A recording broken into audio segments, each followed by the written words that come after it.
This is full squad. Roll.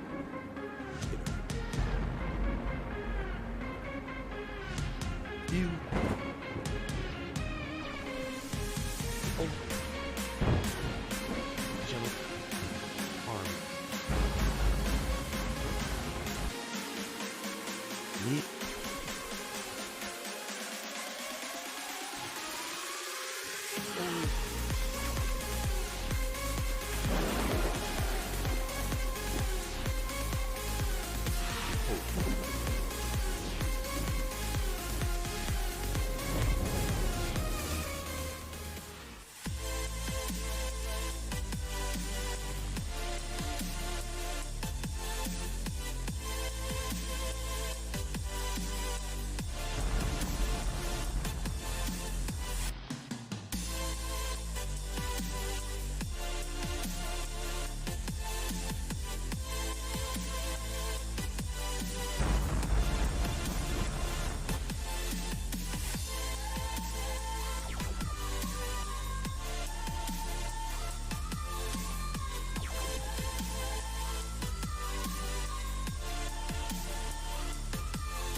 This is full squad.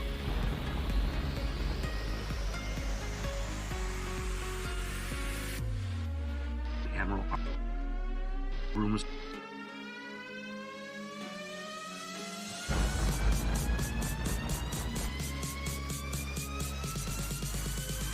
He's up.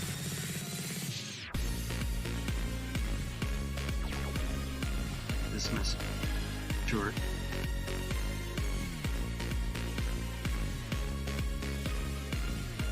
The make.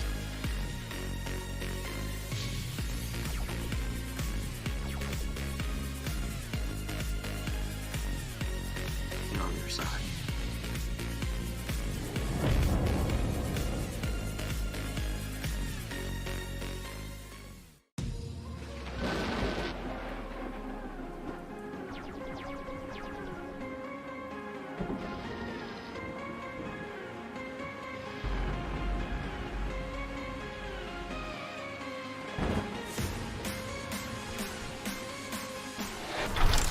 Hey, Gearbox, yeah, go ahead and kick back over. Yeah, let's go ahead and get this party started here.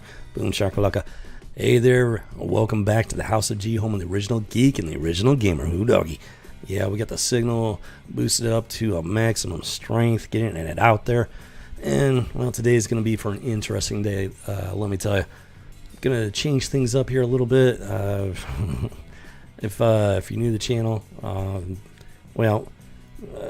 kind of changed the direction of the channel a little bit.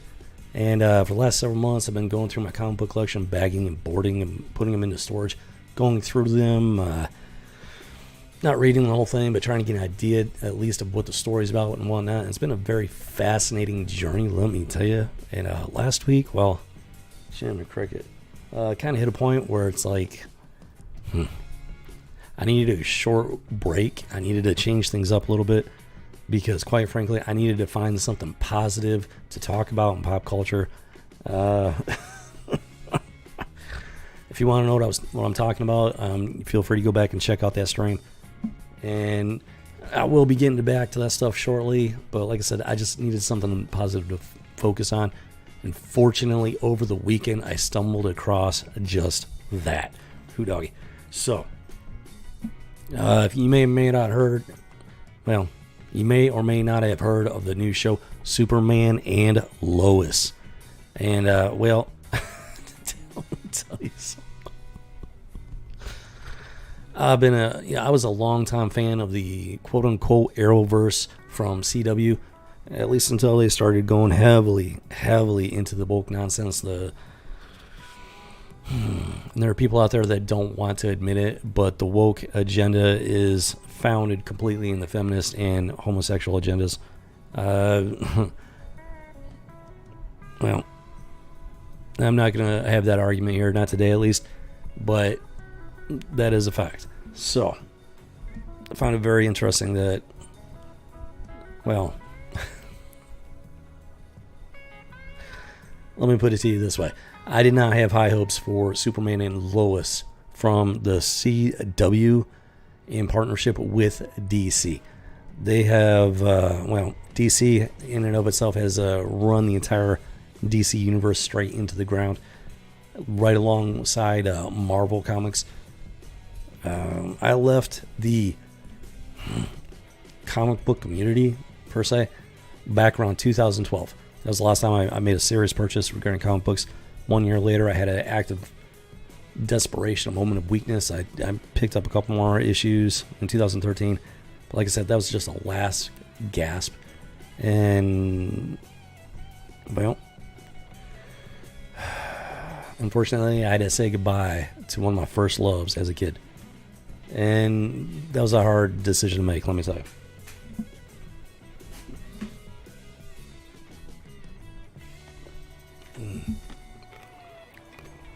Modern comic books have simply proven the case that was the right decision for me to make.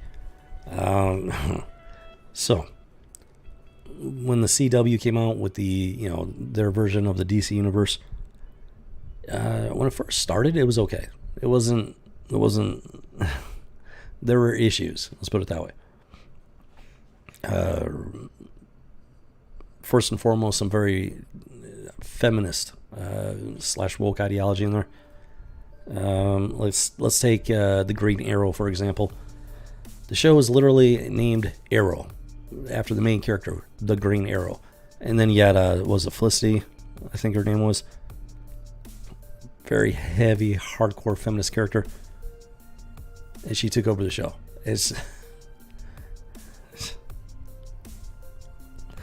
That was the first major red flag there for the show itself, as well as the CW universe. And it spread across all the shows. You get the Legends of Tomorrow, where, as expected, the female character, you start off with the male character running the show. He steps aside, the female character steps in, boom, takes over everything. Same thing for The Flash. It's supposed to be the Flash show. The Flash is supposed to be the main character. Over the years, Iris West has taken over the show. And it's just like, it's kind of the point. I gave up on the CW version of the DC universe altogether. I stopped watching them quite a while ago, and trust me, it's disappointing, because being a long time comic book fan, and I mean a real deal comic book fan, I was a geek before being a geek was cool. I was a gamer before being a gamer was any kind of like mainstream type deal, like it is today anyways. And I mean, this is a big part of my childhood growing up. And so it means something to me. It really does. It means a lot to me. I have very strong feelings about it. There are channels out there that, well, they do have their opinions and everything, but I don't get the sense that they don't have the foundation in the comic books and whatnot that, like I have, from what I've seen and everything. Some of these channels, they do have comic book collections and whatnot, but they seem, I don't know. It's just there's something. Well, let me give you an example here of what I'm talking about. So you got Geeks and Gamers, and I was a long time fan of Geeks and Gamers and whatnot. I don't wish them any ill will. I wish them the best of luck as always. But there came a point where I had to part ways with the whole Geeks and Gamers thing. fandom menace in general, because, well, let's just say we weren't along our goals and whatnot, or I don't know. It's difficult to put into words, but our paths diverged. Let me give you an example why. So these channels, and I'm not just picking on geeks and gamers. This is pretty much across the board at this point. At least from the channels that I've been familiar with and been a part of. They're trying to ride the fence. They're trying to appease both sides. They're expressing outrage at the woke agenda, the woke nonsense being forced into our pop culture and entertainment. But then they turn around and they support the ideologies and lifestyles that have given birth to the woke agenda. And quite frankly, the simple fact is you cannot have it both ways. It's one or the other. And I'll give you the perfect example here. And I wish I could give a more visual representation. Oh yeah, and that's another thing. Let me touch on this real quick. So there have been a lot of videos that I've wanted to make, and I simply haven't had time. My main channel is my main focus, and it's taken up a lot of time, especially lately with the 1 year anniversary. So I've made the decision to, instead of making videos for this channel, I'm going to start incorporating some of that stuff. The stuff that I want to talk about, I'm just going to do it in a live stream format. I simply don't have time to sit down and make an actual video. Even if it's a short video, it still takes a good amount of time, and I simply don't have that kind of time right now to make videos for this channel specifically. That's just the reality being a one-man show. Trying to do more than one man can probably handle.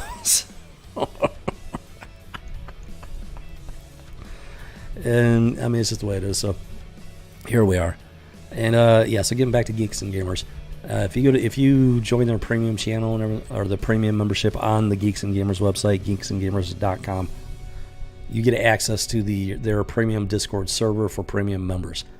And lo and behold, so I was like, all right, finally an alternative to be able to hang out with other geeks and whatnot, talk geek, etc., etc. He always promised, he wouldn't censor anybody, nothing like that. For the most part, it seemed to be accurate. Then I opted for the premium membership. I was given access to the Geeks and Gamers Discord server, and lo and behold, as soon as I logged in, right there, the first thing you get exposed to are the rules for the Discord. First and foremost, no homophobic slurs are allowed. Now, it wasn't like, no slurs of any kind are allowed. It was very, very specific. No racial, no homophobic slurs. So apparently it's okay to engage in heterophobic slurs, but not homophobic slurs. And that right there, that right there was an automatic third strike for me. In those situations, strike one, strike two are not even, it skips right past strike one, strike two, it goes right to strike three. I struggled with that decision, but I decided to cancel my premium membership specifically because of that. And we're talking about some real life experiences that I've had, and I'm not going to dive into those, but make no mistake that there are connections and legitimate motivations as to why I made that decision regarding my premium membership. But then lo and behold, Jeremy releases a Geeks and Gamers video just within the last day or two, making fun of Twitch. Why? Why do you ask? Because they banned a Twitch a temp ban. It was a temp. It was like a suspension or whatever on a Twitch streamer for a homophobic slur. You could clearly hear it in his stream. So he's making fun of them for enforcing their homophobic policies while having his own homophobic policy within his own Discord channels. The hypocrisy is just too much for me. I'm sorry. It's too much. These other channels, I'm sorry, they're riding the fence. They're trying to appease both sides. They're trying to stand up to the quote unquote woke agenda while supporting the very same agendas that have given birth to this woke agenda. You can't have it both ways, folks. You cannot have your cake and eat it too. You have to. Comes time, you have to pick a side. Plain and simple. We're at that point. So, yeah, I don't say these things lightly. I put a lot of thought into it. I've been following these communities for quite some time now, and I was getting pretty active at one point. However, it did become apparent to me that these guys they didn't quite share my values. To an extent they did, but there was like I said, there was a deviation where at that point I realized that they were trying to ride the fence, and that doesn't work for me, because this is where we are today because people have been riding the fence for a very long time. And the only way that pop culture is going to get back to something normal and acceptable is for people to wake up to that fact and pick a side. Just pick a side. Whether it's just pick a side. Just stop with the hypocrisy. Stop being hypocrites. Stop trying to play both sides. Just pick a damn side. I'm tired of it. I'm not just ranting about this at random. This does feed into today's House of G live stream regarding Superman and Lois episode 1. It does tie into it. So now that I got that little impromptu rant out of the way, let's go ahead and get into Superman and Lois here. So, where do I even begin? It's first and foremost, like I said, I'm the original geek, the original gamer. I grew up with comic books. I don't just buy comic books for the sake of collecting them and getting rich off of them. I buy them because I like to read them. I enjoy the characters. As I've been doing on this live stream, I haven't been reading them page to page, cover to cover, because I just haven't had. It's not meant at this point, at least. I don't have time to do that. Maybe once I get my collection sorted out, maybe I can do that. Maybe we'll see here. But I sit there and I read through them, and I'm like, this I enjoy, this I do not enjoy. But the point being, I didn't get into this stuff because of the movies, because the agenda is being pushed in this stuff in the movies and the television shows. Nah, I got into it because for love of the comic books, for love of the characters and the universes that they existed in. So yeah, it's it bothers me quite a bit what they've done to these characters, especially, and not even just in the movies and televisions anymore, but the comic books alone are just a complete and total. It's an unrecognizable disaster compared to what they used to be. It's just I can't. I don't even have the words for it. I don't. So as you can imagine, I very badly needed a positive, something positive coming out of pop culture. And lo and behold, it happened. So, I couldn't believe it. So this weekend, I actually binge watched Superman and Lois on HBO Max. I have not. One second. Who doggy?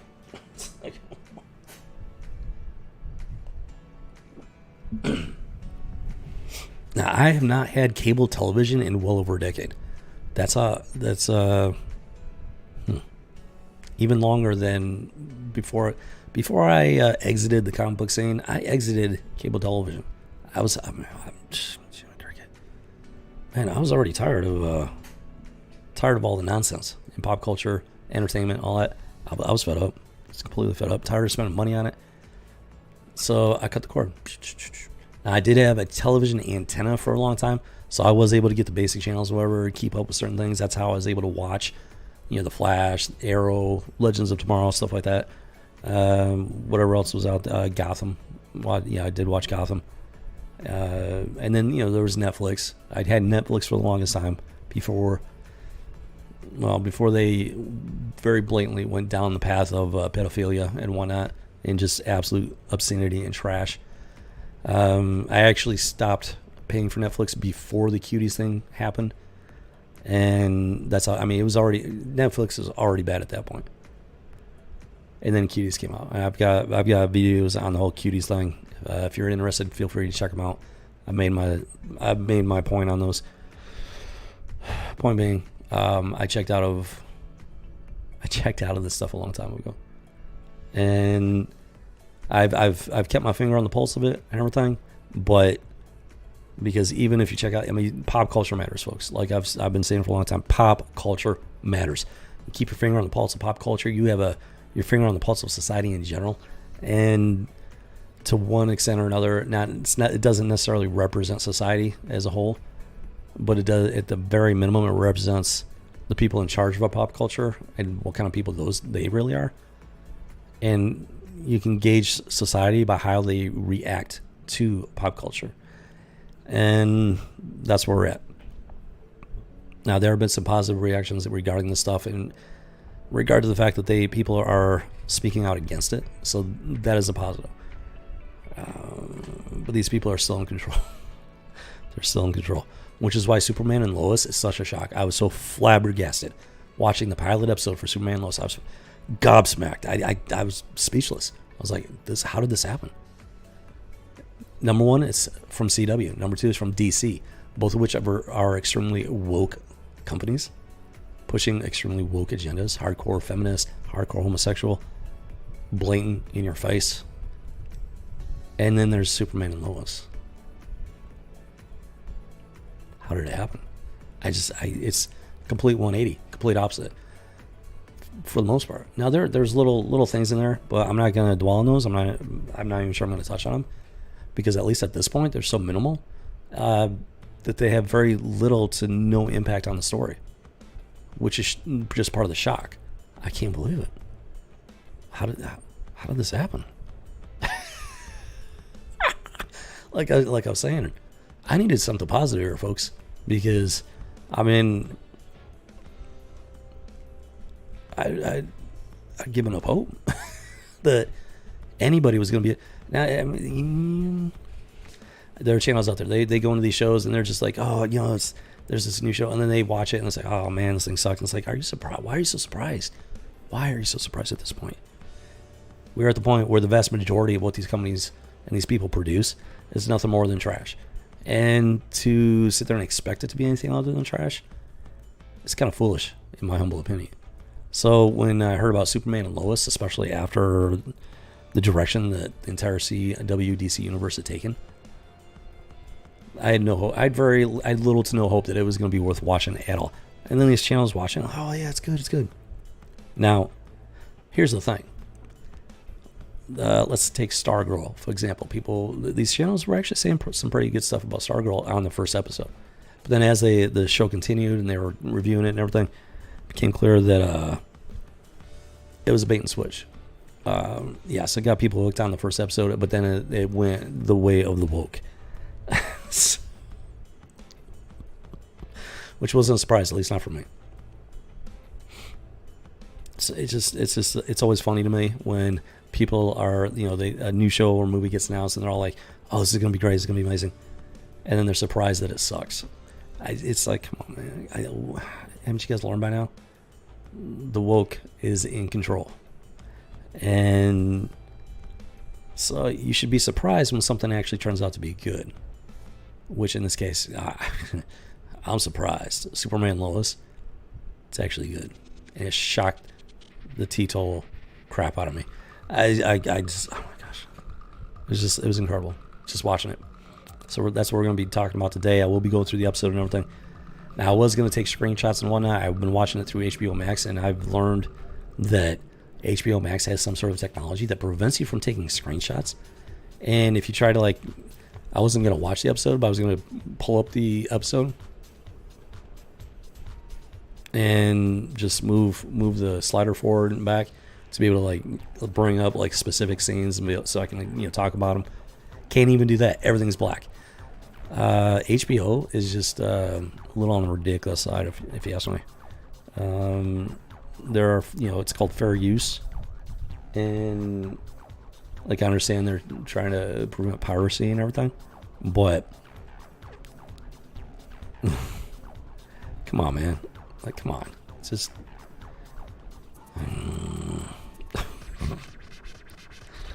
it's you can go a little too far with it. I'm all for protecting intellectual property rights. I'm 100% for it. But at the same time, you got to balance it with certain aspects of just life in general, internet in general. It's I'm trying to talk about the show here, Superman Lois. I'm trying to talk about it. I'm trying to say positive things about it, and I cannot utilize the material the way that I would like to be able to use it in order to present it in a positive light, and that is detrimental to HBO Max. And that's what I'm getting at. They don't realize that. They don't realize the benefits that come along with having a little bit of leniency there.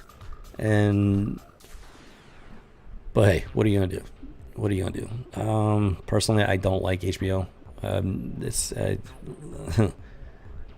It went the way of Netflix a long time ago, in my humble opinion, and honestly, it's a pretty inferior streaming service. I've never had this much trouble with it. But that's not what we're here to talk about today. So, yeah, let's get back on track here. Yeah, Superman Lois, episode 1, shockingly, surprisingly good show.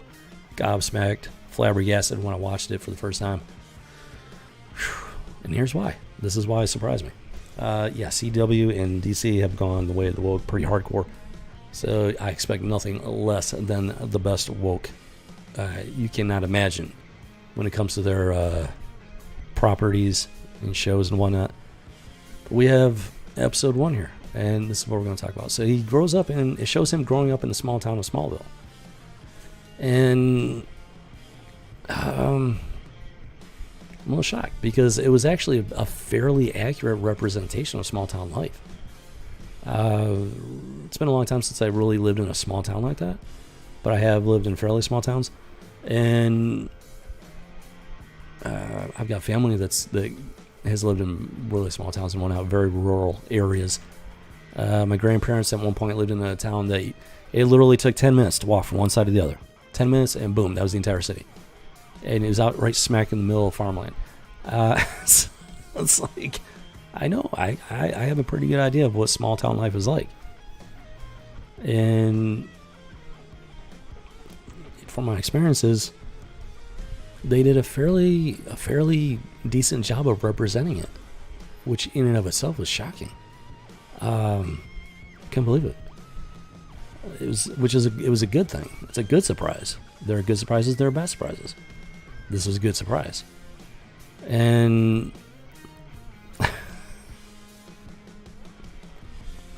that's only just the beginning.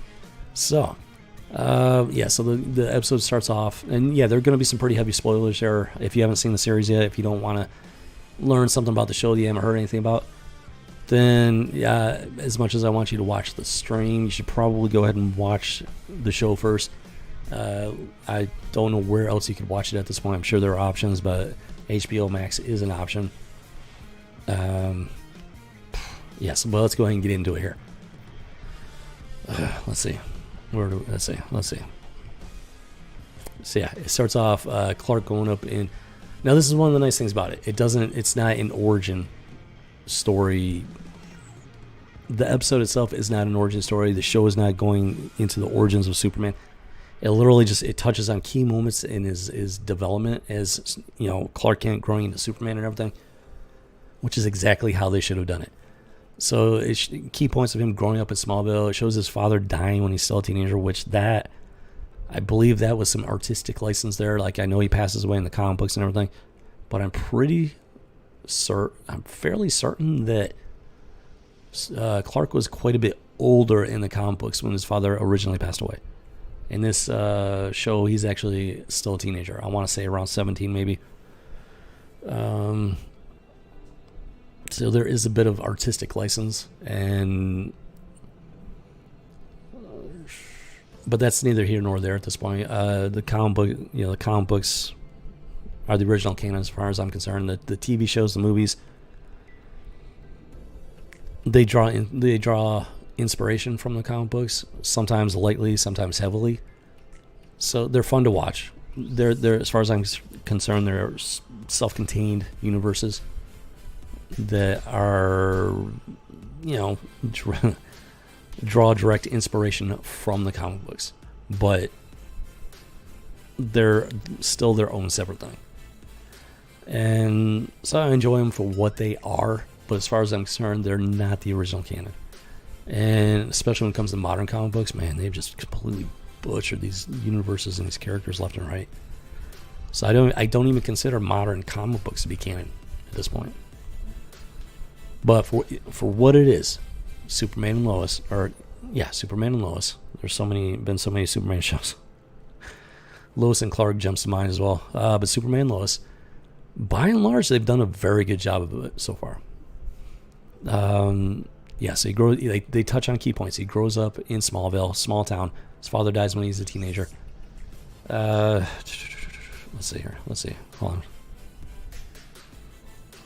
And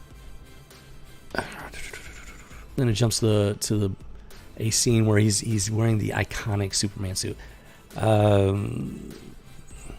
I think it draws upon different. The primary inspiration is the original Superman costume. Now I looked up pictures of the original costume, and the ones that I saw had the yellow symbol. This one has a black one, so I don't know if they drew the black part of the symbol from Kingdom Come with Alex Ross's version or not. If that was the sole inspiration for the black background, or if there was a point in the early comic books where he did have a black background. I'm not 100% that I'm not 100% certain on, and I'm not gonna make a claim one way or the other without knowing for sure on that. But he does have the iconic suit from Action Comics #1 by and large, and he's actually saving a car that's fallen off a bridge. It's a green car. It looks, off the top of my head, it looked almost exactly like the car from the comic book. I mean, it was a beautiful homage shot to the original Superman from the comic books back in the day. And that was now my first thought when I heard about that. I heard about that from some of these other channels, and my first reaction was that they were just trying to bait and switch you. They were trying to draw you, oh, look at this, they're staying true to the comic book, stuff like that. But then they were, once the show got going, they were gonna just go completely woke with it, because that's what they do. And they did it with Stargirl, they did it with stuff like that. This is what they do. They bait and switch you.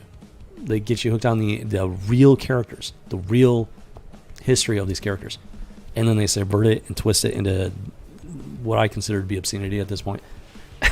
It's just because it's obscene what they've done to these characters. There's no other way to put it. It's literally obscene how they've twisted these characters. And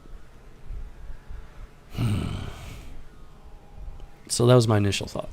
But then, and I've heard good things about the show from these channels, and it's I was very skeptical going into the show. I was very, very skeptical. I was like, these guys are so desperate for good pop culture, for good entertainment, for good escapism, for a good representation of these characters from the comic books.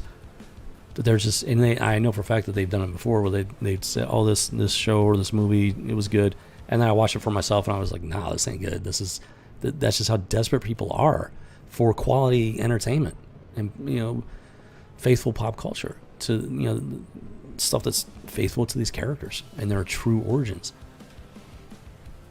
So imagine my surprise. The show started off, I was like, oh wow, that scene was actually really cool. I was like, that's actually pretty impressive. It's like they actually kind of nailed it there almost for the most part. They pretty much nailed it. And then, but then I was like, okay, but wait for it. It's gonna tank. The rest of it's gonna go downhill. And so then it leads, the next shot is him meeting Lois at the Daily Planet. He gets his first job there and everything. He runs into her, and he's taken by her at the moment he meets her. Now, thankfully, they didn't. Now, I think I was saying before, they did not drag out his origin. So thankfully, they didn't sit there and focus on, for the entire episode, him, meeting her, and no, they touched on it. It's like they met, sparks from the beginning.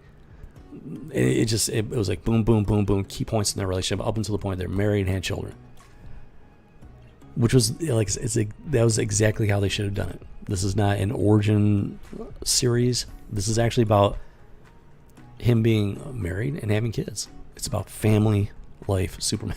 So I was like, I was impressed. I was like, okay. So they had the iconic scene there with the suit in the car, and then they boom, boom, boom. I was like, okay. It's not going downhill just yet, but I'm still highly skeptical at this point. I mean, I'm enjoying it, I'm enjoying the show at that point. It's like, okay, so far this is pretty awesome. But, you know, it's just like every other movie and show that started off the way. It's going to go downhill fast, I'm telling you. So I was like, yeah, but I kept on watching. And, you know, it cuts the scene. He's proposing to her in this remote location and everything. It's like there's pretty much no way she's gonna say no to him. There's no way she's gonna say no to him. You know, they get married. Then and they cut the scene. It's like she's pregnant, and they get the ultrasound. It's not just one; it's two. He's got twins. There's twins. Boom. He created twins in her womb, and it's like, okay. So yeah, it was actually really. It was very short to the point, but it was also a really cool scene. It's like, holy crap, Superman's gonna be dead. It's like, wow. I mean, Superman's older than I am at this point as a character. He's been around for, what was it, 1930s, 1940s, something like that. I forget the exact year he came out. But, yeah, he's finally dead. And it's like, that's the thing about the show, is, you know, these shows and these movies, it does take these characters and it brings them to life in a way that goes beyond the page and everything.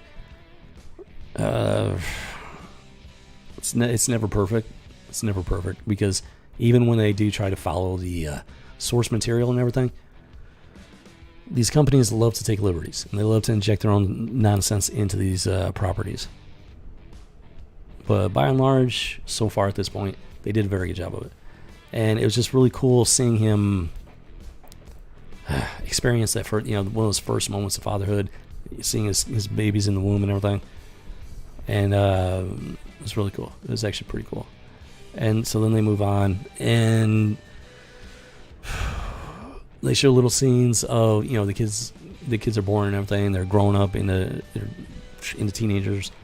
It touches on the relationships between Superman and his sons. He's got a pretty good relationship with his son Jonathan, and you know, him and Lois are both having trouble, getting through to Jordan, the other son. By and large, I got the sense it was written fairly realistically as far as like real families go and whatnot, at least at this point. And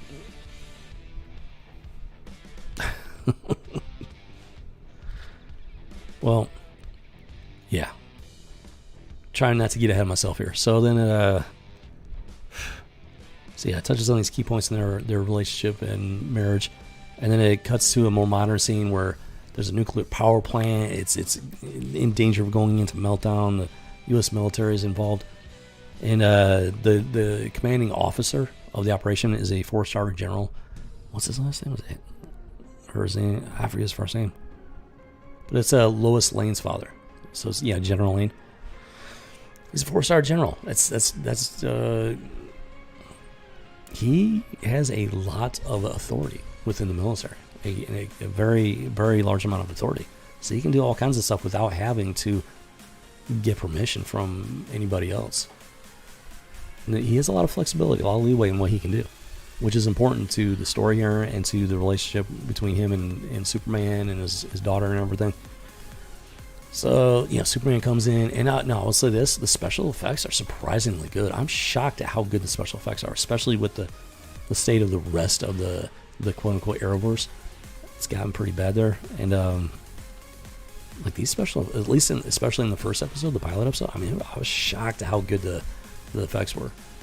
They were actually really pretty awesome, actually. It's like Superman's doing this thing, he flies into the nuclear power plant, into the big old the cone thing.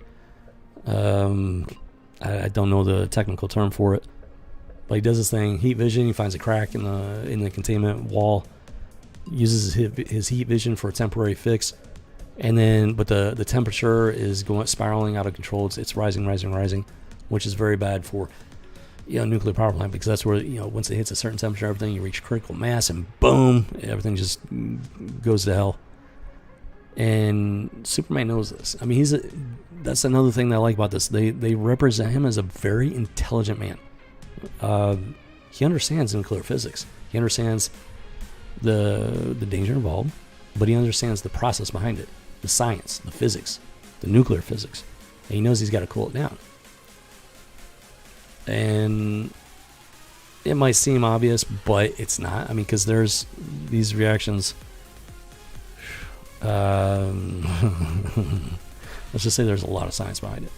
You got to know exactly how to handle it. So I'm not a nuclear physicist, certified biologist, but I do have I did have some education went out in physics. So basically, I can't say 100% certainly is exactly the right way to handle it, but from what I do know about it, it's plausible enough. So he goes out to the nearby harbor or ocean, whatever it is, freezes the water, dives underneath, pops up with a giant, iceberg that he's carrying, flying through the air, drops down into the exhaust stack, and the heat from the nuclear reaction it melts it on its own. He doesn't have to do anything. It just melts naturally because it's so hot in there. And the water coming down, it cools off the reaction. And now, like I said, I'm not 100% certain. I think, I don't think it's quite 100% accurate, but it's accurate enough for a television show.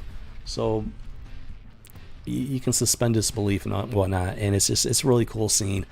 It shows he's an intelligent guy because he knows exactly what to do with them in that situation to be able to cool down an out of control nuclear reaction. It's impressive. It is. So he does this thing, boom shakalaka, flies out of the plant. Hey there, Remy, welcome back. Yeah, I was wondering how you're doing there. Haven't heard from you since the last stream and everything. So I hope you're doing good there. Hope you're having a good week and whatnot. I'm glad you were able to make it. Good doggy. Yeah, I'm guessing. That last stream it got a little intense for me, especially towards the end. And I just, with the 1 year anniversary of my main channel over the weekend, which was it was fantastic. It was amazing. Had an amazing weekend. Really enjoyed it. The audience that I did have, I've got a small audience at this point over there, but I do have an audience. I got some regulars to show up. Had a blast. It went great. But I had no time for anything else. So last week's House of G was a bit on the intense side, for me at least. I needed a change, a brief change at least. And I needed something a little positive. And lo and behold, Superman and Lois popped up over the weekend. It was perfect timing. I needed it. So that's what we're talking about here today. So yeah, I hope you had a great week. I'm guessing it was a pretty busy week for you. And welcome to the stream. Let's keep going here.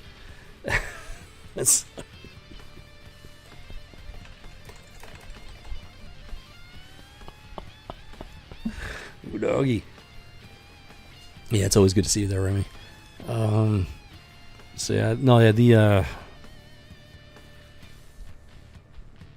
gonna revisit those comic books that we talked about before. I just needed a break. I needed something positive because that last stream, I was not expecting what I discovered last week, and it was just like, oh my gosh, it was too much for me. It's too much for me. On top of the anniversary stuff that I was already working on and everything, so I kind of needed this one here with the Superman Lois. I don't know if you've seen the show yet. So yeah, there's I'm going through the first episode. I was originally going to just talk about all 5 of them. Then I was preparing for the stream, and I kind of felt like I needed to kind of break it down a bit more. So yeah, if you haven't seen the show and you plan to, there's going to be a bunch of spoilers. I've already talked about a bunch of stuff, so I don't know if that's going to be a problem for you or not. But I'm just giving you a heads up. So you missed it. Didn't get a chance to catch the last part of the stream. So glad all went awesome. Yay.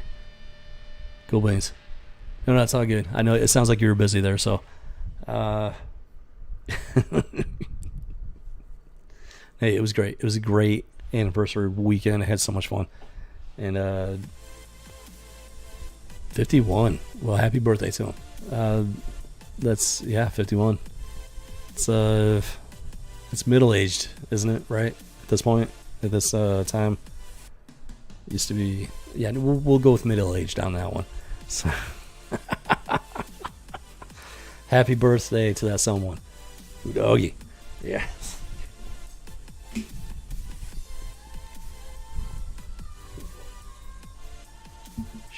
I don't know what you're talking about.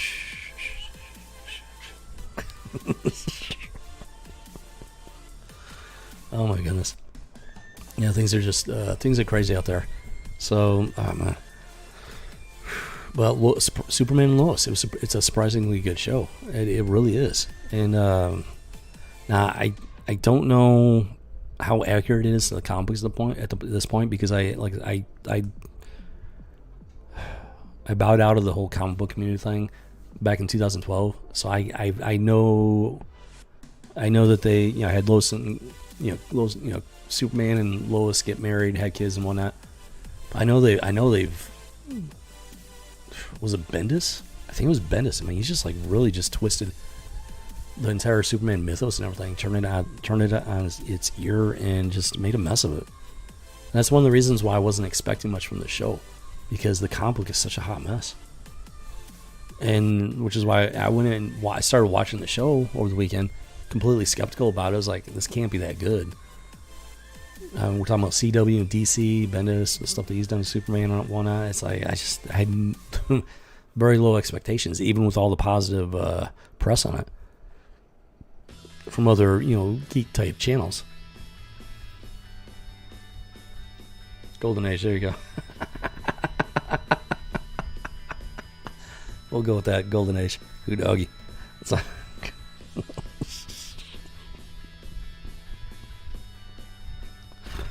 sounds like a good time to pick up some Golden Age comic books. Nudge, nudge, wink, wink. But yeah, so just recap. They, with Superman and Lois, they started off. They touched on key points of his childhood and adulthood, growing into Superman and everything. They had a scene where he's wearing the iconic Superman suit from back in the day. He's saving the car. He's like lifting the car up over his head, like straight out of the comic book, pretty much. And is very respectful of the original source material, at least up at that point. And they didn't drag it out. They didn't drag out his origins, not like that, because the show is about Superman having a family. That's what it's about. It's not about his origins. So they touched on key points of his origins and growing up, becoming Clark Kent, Superman, meeting Lois, marrying her, and then they had the kids and everything. So that's pretty much where we're at this point. And it was very surprising, like how faithful they were to the source material and respectful. And where was I on this? Okay, so yeah, he prevents the runaway nuclear reaction, and then he flies out and he lands. He's talking to Lois's dad, who happens to be a 4-star general, and it was actually a very key scene. It was a very surprising scene because like they're surrounded by people, but they're far enough away where they can have like a very quiet, private conversation, and they have a very brief exchange about the reactor, but then they go right into a personal family conversation. It's becoming a habit to word things cryptically to out the AI that someone is.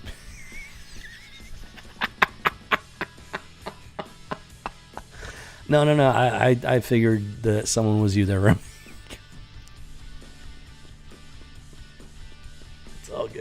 It's all good. You cracked me up. I appreciate you, Remy. And it is lame. It is absolutely lame. You can't be straight talkers. It's stupid. And there's I watched a video from somebody that I think it was the quartering actually. The quartering, Jeremy on the quartering, he actually has a full-time day job working in marketing, and he confirmed that companies, when they're advertising their products, they don't care what the content is. They don't care. The only thing they care about is that their ads get seen. That's with certain rare extreme exceptions. By and large, like the vast majority, they don't care. So this thing with the algorithms and whatnot is complete bullshit. It's absolute 100% bullshit. There is no reason for it. The only reason for it is to censor channels. That is the only reason for it. It has nothing to do with marketing. It has nothing to do with ad revenue. It has to do with controlling what you say as a channel. And I'm over it, especially on this channel. In this channel, I'm over it. I don't care about the algorithms. I don't care about YouTube can censor this channel all day long. I don't give a shit. I used to say alphabet community. Now it's the homosexual community, homosexual agenda. I'm not going to mince words anymore. Not in this channel. It's just ridiculous. It is absolutely ridiculous. It really is. And that's why I don't expect this channel to ever be monetized, because I'm done bending the knee like that for this channel. My other channel is more entertainment based. I'm trying to keep it. It's not designed for kids or whatever. I'm trying to keep it accessible to like a broad audience and everything. It's just, but yeah, in either case, it's just stupid. Absolutely stupid, man. There is no justification for it. But here we are. So let's get back to it. So he's having a conversation with his father-in-law, who happens to be a 4-star general. And they're talking about, let's see here. Yeah, they're just talking about family life and stuff like that. And I think if I remember correctly, the general was talking about, he was going to stop by for a visit or something like that. I don't know. But yeah, there's just normal family conversation between Superman and this general. It's like, oh. It was a very surprising and candid scene. And I'm not sure if from a security standpoint, I wouldn't expect them to do that, even if, because being out in the open like that, I mean, people can eavesdrop. There are ways for people to eavesdrop. So I would, but it's a show, so you're going to take some liberties, even if, and it's not a big deal. It's not a big deal. It was a very surprising scene, very candid scene, and it just brought that humanity into the character of Superman, and it was actually a fascinating character development. So after that scene, it dives into the life of Superman, the family life of Superman, and that's where it really starts to take off, in my humble opinion. And so it showed the episode. It shows that he has a great relationship with his son Jonathan. They talk very easily, very openly, comfortably. You can tell they love each other. Just with that conversation and everything. I'll touch on that here in a bit. I'm trying to make. We're already almost an hour in, so I'm trying to. I didn't go right into the episode and everything, so I'm trying to keep this somewhat streamlined and everything. They have a really good relationship. You can tell from the interaction in that scene. So then he goes to his other son's room, Jordan. Jordan's. This is a nice touch right here. Jordan is playing the game. It was either Injustice, or no, was it Injustice? It was either Injustice or Injustice 2, where in the game there's an alternate universe, a Superman who has gone completely bad. Now, that is the thing about the show. They do draw from different mainstream sources of Superman entertainment, like the Injustice video games. They draw from Smallville, the original Smallville series, stuff like that. So they draw from the comic books, but they draw from other sources as well. 1 second.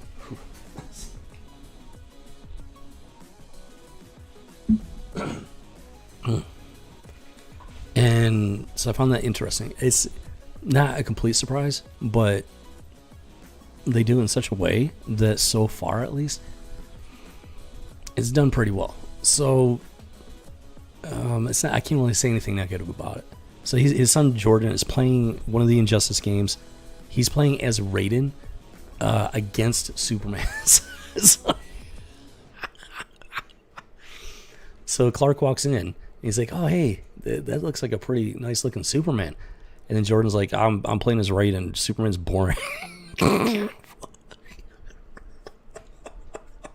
And the look on Clark's face is like, I mean, you can tell it's a little bit soul crushing for him, and he's shocked, and he's just like he doesn't know what to say. He's like speechless. He doesn't know what to say to that, and it's a very human moment for Superman / Clark Kent / Kal-El. It it really does a good job of representing him as a father and his family as a whole. And I'm shocked. I was shocked. I was completely shocked in a good way. In a very when I say throughout this stream that I'm shocked and surprised by it, I mean that in a good way. And so it's like, yeah, he's trying. He comes home from work, from saving the world, whatever. He's trying to relax a little bit. He's connect with his family, which it goes great with Jonathan. But then Jordan's like very aloof, and Jordan has issues. It shows in the key scenes leading up that Jordan has issues that he's dealing with, and his family's trying to help him through it and everything. So Jordan's like just not. He's just very distant from his father, and then so Clark finally decides to leave him alone, and then Jordan turns and is like, "Hey, Dad," and then Clark turns and you can see the hope on his face. He's like very hopeful. He's like, "Oh wait, he's calling for me. He's calling for his dad." And it's like he needs something from me. He's like, music, because when Clark first came in, he turned the music down so that he could talk to him. He's like, "Oh, yeah," and he turns the music back up and leaves. And you can see the look on his face. He's just crushed because it's like it's not what he was hoping for. He gets that brief moment of hope. It's like, oh wait, he called me dad and he needs me for something. But then it's just like he just wants him to turn music back up, and that's it. It's like it's a very normal, very human family interaction. It's just like it's shocking because these companies, CW, DC, Marvel, they don't like families. They don't like real natural families. They don't like them. They hate them.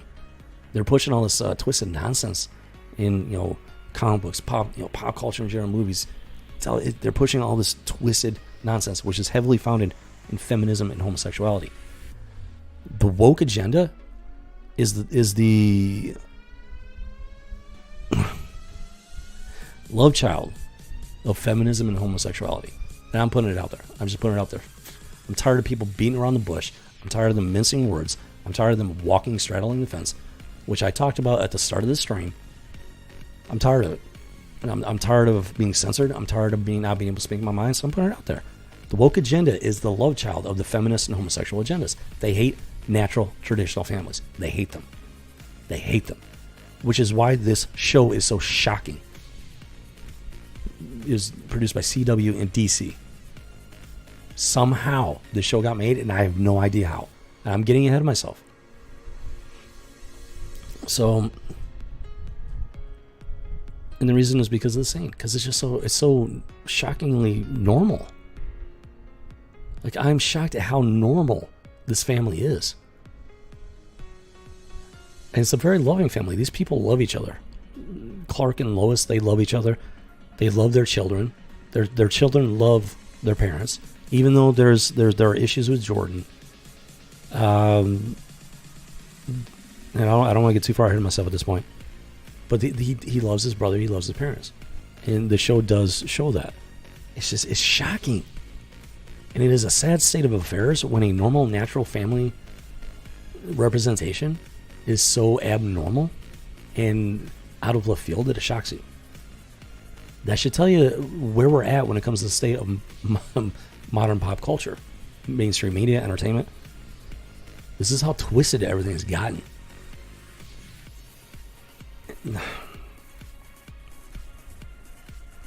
I never thought that I would live to see the day where I would miss a normal family interaction in a television show.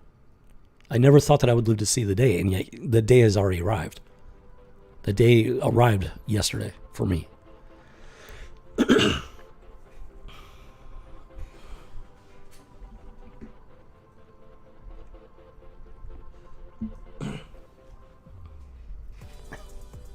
I digress. Let's continue here. So,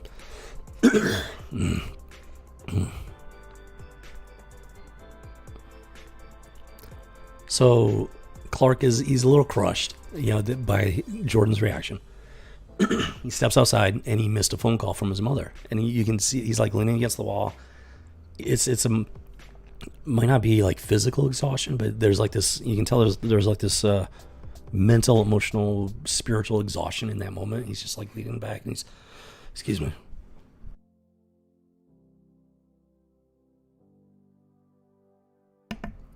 something about the air, it gets dry or something, and it just like sucks all the moisture out.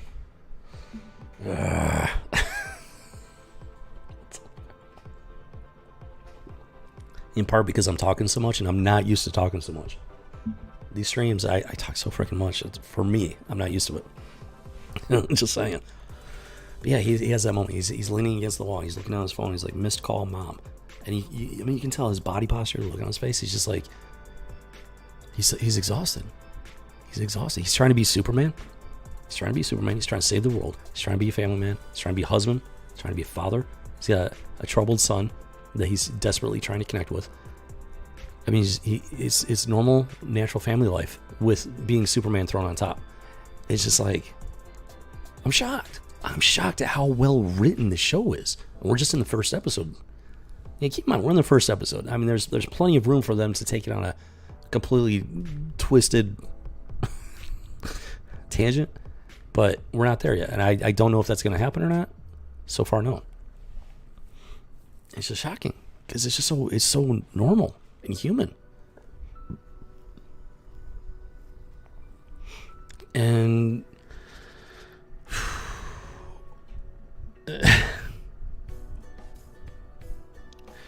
so throughout the show, throughout the episode, they're like the brothers interact, and I have two brothers, so. And I'm telling you from first-hand experience, the interactions, the relationships between the brothers, they're pretty realistic. They're pretty founded and grounded in reality. At least when it comes to like it's just shocking. It's absolutely shocking. It's like, what? Who wrote this? Because it's not the usual suspects for the CW, DC, Arrowverse. Somebody completely different has been writing the show. I don't understand how it got the green light, because it's the complete antithesis of the garbage that they've been pushing. I don't know how this happened, and it's not a complaint. I'm just shocked. I'm just like, what? So the episode continues. So Clark gets fired from the Daily Planet, and the reason being, people are not reading newspapers anymore. A lot of stuff's going digital. You look it up online, stuff like that, which is actually, that is not a political statement. Here's the thing. There's not a lot of politics in the show so far. You would expect there's a little bit. There is a little bit, but it's so vague and ambiguous enough that I know what they're trying to say, because I've been following this stuff for so long, and when I know what they're trying to say with it. But like I said, it's so vague and ambiguous and so tiny that unless you know exactly what it is they're talking about, I mean, you can very easily gloss over it and miss it. And it has virtually no impact whatsoever on the episode, on the show, at least at this point. They're just using it as a vehicle to push the story forward, which is the way it's done. I can't sit here and gripe about it too much. I don't like the fact that it's in there at all, but it's so tiny. It's so tiny that at this point, I can look past it. I can look past it for the time being, and focus on the rest of it, because the rest of it, I mean, it really is a good show so far. And let's see, where was I? Oh yeah, so it doesn't necessarily push a political agenda. It does reflect. It's more a reflection of the modern state of affairs regarding, at least in this case, regarding newspapers and stuff like that. And it's actually, which is actually pretty accurate. Modern newspapers are very agenda driven, and paper print, actual print is just been on a heavy decline. Everything's going digital, internet, and it reflects it in the show. And they don't sit there and they don't make a political statement. They're not talking about political parties, nothing like that. It's a very vague generalization, but it's also an accurate one, which is why they succeed at it in this case. And she talks about how these, like the Daily Planet, for example, and these other news sources have been bought out, and they're being run by rich, powerful people that have an agenda. They want to put out specific messages, which is actually accurate by and large. I'm not saying every single news source out there is like that, but like the big ones, you got NBC, CBS, CNN, stuff like that. Even Fox News to an extent. They're all, if you look at all of the major news sources in reality, they're owned by a handful of big, corporation conglomerates. I'm 100% pro-capitalist. I am not anti-capitalist. There's a difference between capitalism and crony capitalism. I'm not going to get into that because that's not what this is about. But the show manages to represent that actual realistic facet of our modern news and everything without getting political about it. And they did it right. They actually did it it was very well done how they wrote that. Which is, like I said, it's shocking. It's like, how did this show get made? It's like, what? So Clark gets fired because they're downsizing. Now, this is one of the things I kind of have an issue with, because from what I remember back in the day, Clark Kent was a very good reporter. He's at least as good as Lois Lane, I think. But in this thing, they have Lois Lane. She's just like, what, as far as being a journalist goes, they kind of make her out to be like the super journalist, and Clark is just kind of like meh. And I don't. That's one of the few things I don't like about it. I don't ever remember, like, Clark Kent was supposed to be a top-notch reporter right up there with Lois. But like I said, it's just one of those things. And I'm not going to sit there and harp on it, because it's just, the fact that this show got made like it is just a freaking miracle at this point. So,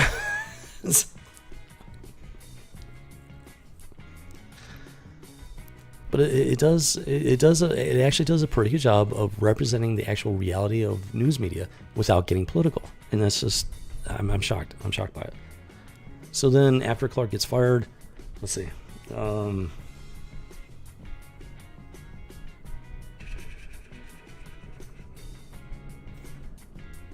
Okay, so what happens is, I forget the exact scene and whatnot, but Clark can actually hear his mother. And he can...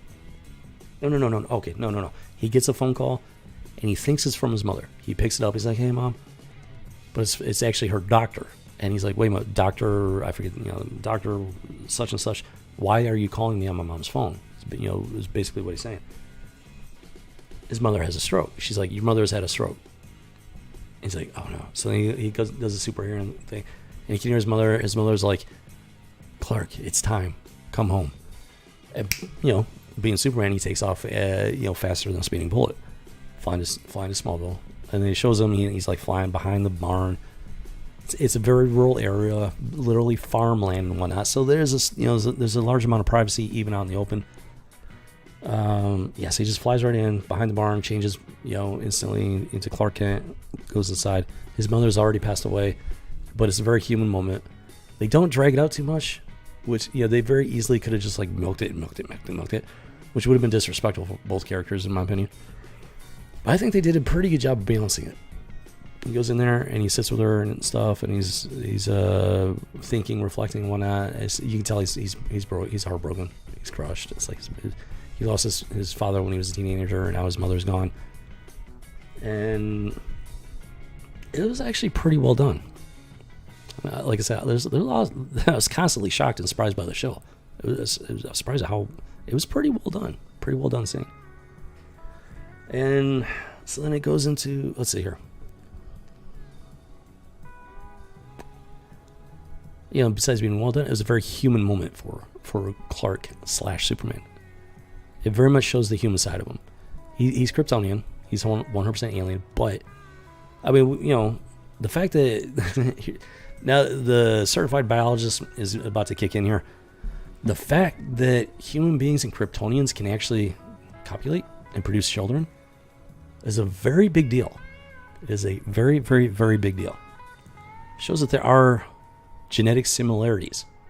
Some pretty significant genetic similarities. That is not any small factor in the story.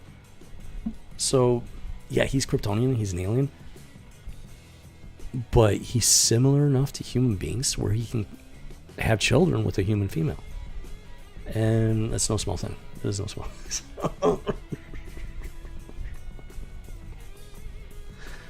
So he may be Kryptonian, but he was raised on Earth, and these are some very human moments that he's experiencing in the show. And in my humble opinion, it's done very well, actually.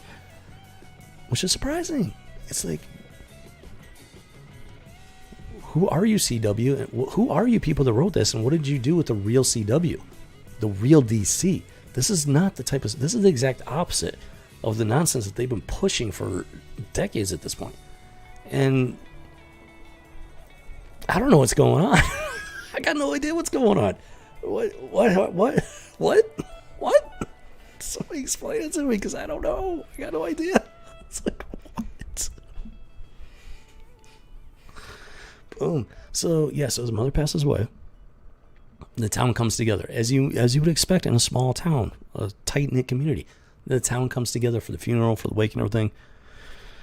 They have the funeral and whatnot. It's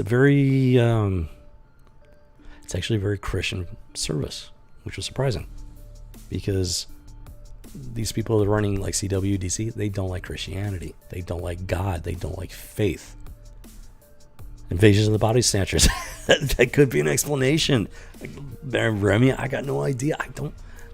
That's as good an explanation as any. No, it's all good. It's all good, Remy. I would like to know what's going on. Like I got to the point where I lost all hope. It was like, at least as far as mainstream media goes, I thought these people were so far gone that there was just no chance really. Because this is how well done the show is. Like, I didn't think the show like this was possible in the current environment, like, at all. Not even close. So, no, it's all good, Room. Invasion of the Body Snatchers, that would explain a few things as far as this show goes.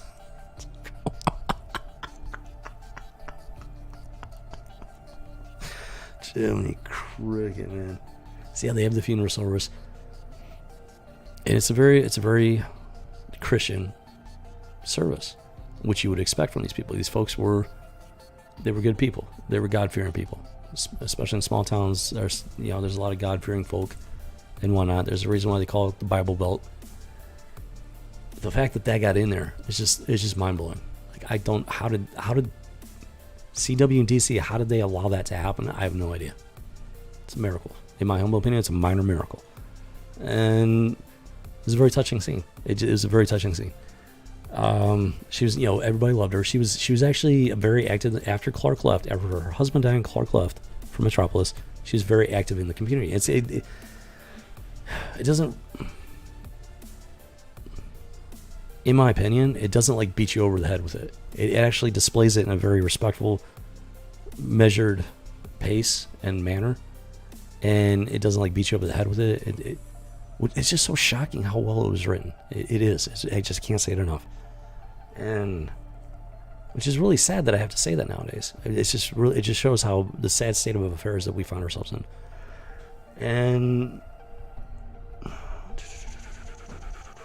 the representation of small town life, at least in my personal experience, is pretty well done. It's not, because you get the typical where the big city, and it's not like a huge factor. It's just like little tiny little points that are thrown in there to help make it more realistic. You do have your moments where you get the big city attitude towards the small city folks, and the small city what they think the big city's folks, and it's actually pretty accurate. It's like well done. I like the way they did it. It's like there's a natural I guess you could say antagonism or something like that. It was well done. It was well done. And so when Clark and Lois, they're visiting there and everything, Clark is reconnecting with a lot of his childhood friends and stuff like that. The language we use now binds us, limits us, curses us, imprisons. Yeah, language is very important. That's one thing. Oh my gosh, the people that are trying to destroy language, they understand the importance of language. There are people that are on board with it there are people that don't understand the importance of language, and which is part of why it is so important that we stay faithful to these characters, their origins, how they were written, how they were created, and whatnot. That's why it matters. That's why they're butchering these characters. They're butchering these universes. They're butchering our pop culture. It matters. That's why pop culture matters. And it's like what they're doing to our pop culture is it's very important that people understand these things, because it does matter. Language matters. And oh my gosh, it's just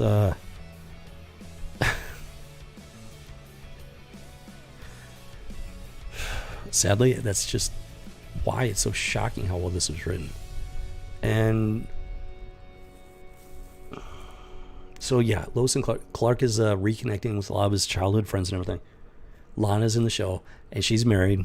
Yeah, so the chick that plays Lana, she was actually from Vampire Diaries, which I was trying to place her because she's definitely on the older side now. But I recognize her. I actually thought that she was the original Lana from Smallville. But no, she was the chick from Vampire Diaries. And character matters, good character integrity. Yeah, it's exactly true. Which is why they're desperately trying to destroy our pop culture, because they don't want people being inspired to be better people. They don't want people to be inspired to be good to each other. They don't want people to be inspired to be honest, to have integrity, to just be good and decent human beings. And that's why pop culture matters, because it's very easy to get into pop culture. That's why it's popular culture, because it's popular. It's very easy to get into. And that's why it is such an popular Trojan horse. It is they're using it as a Trojan horse. And so they're taking popular culture that a lot of people enjoy, with good characters, it's good versus evil, that inspire people to be better. So they take it and they subvert it to try and, because people are hooked on it. It's like they're invested in these characters, so they think that if they twist these characters, pervert them, turning them into something obscene, that the people that follow stuff are going to follow suit in real life. It's a form of brainwashing. These people are trying to brainwash the population into becoming something less than good, less than decent. That's exactly what it boils down to. And I'm tired of walking on eggshells, dancing around it. That's what it boils down to. YouTube won't let me. YouTube will crush me before allowing that message to get out there. I don't care anymore. I don't care. Needs to be said. So, let's see. So, yeah. So Lana and her family show up. They got a daughter, Sarah. They got two daughters, but the older one, Sarah, she actually met Jonathan and Jordan previous summer when they had all come out to visit before Martha died. So they were familiar, and they reconnect and everything.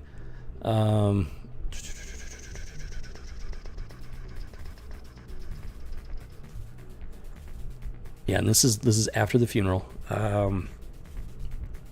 It shows the small town mentality. Everybody's coming together. It's like they're consoling Clark Kent and his family now that Clark's mother's passed away and everything. They're pulling together. They're providing support as a community, as friends,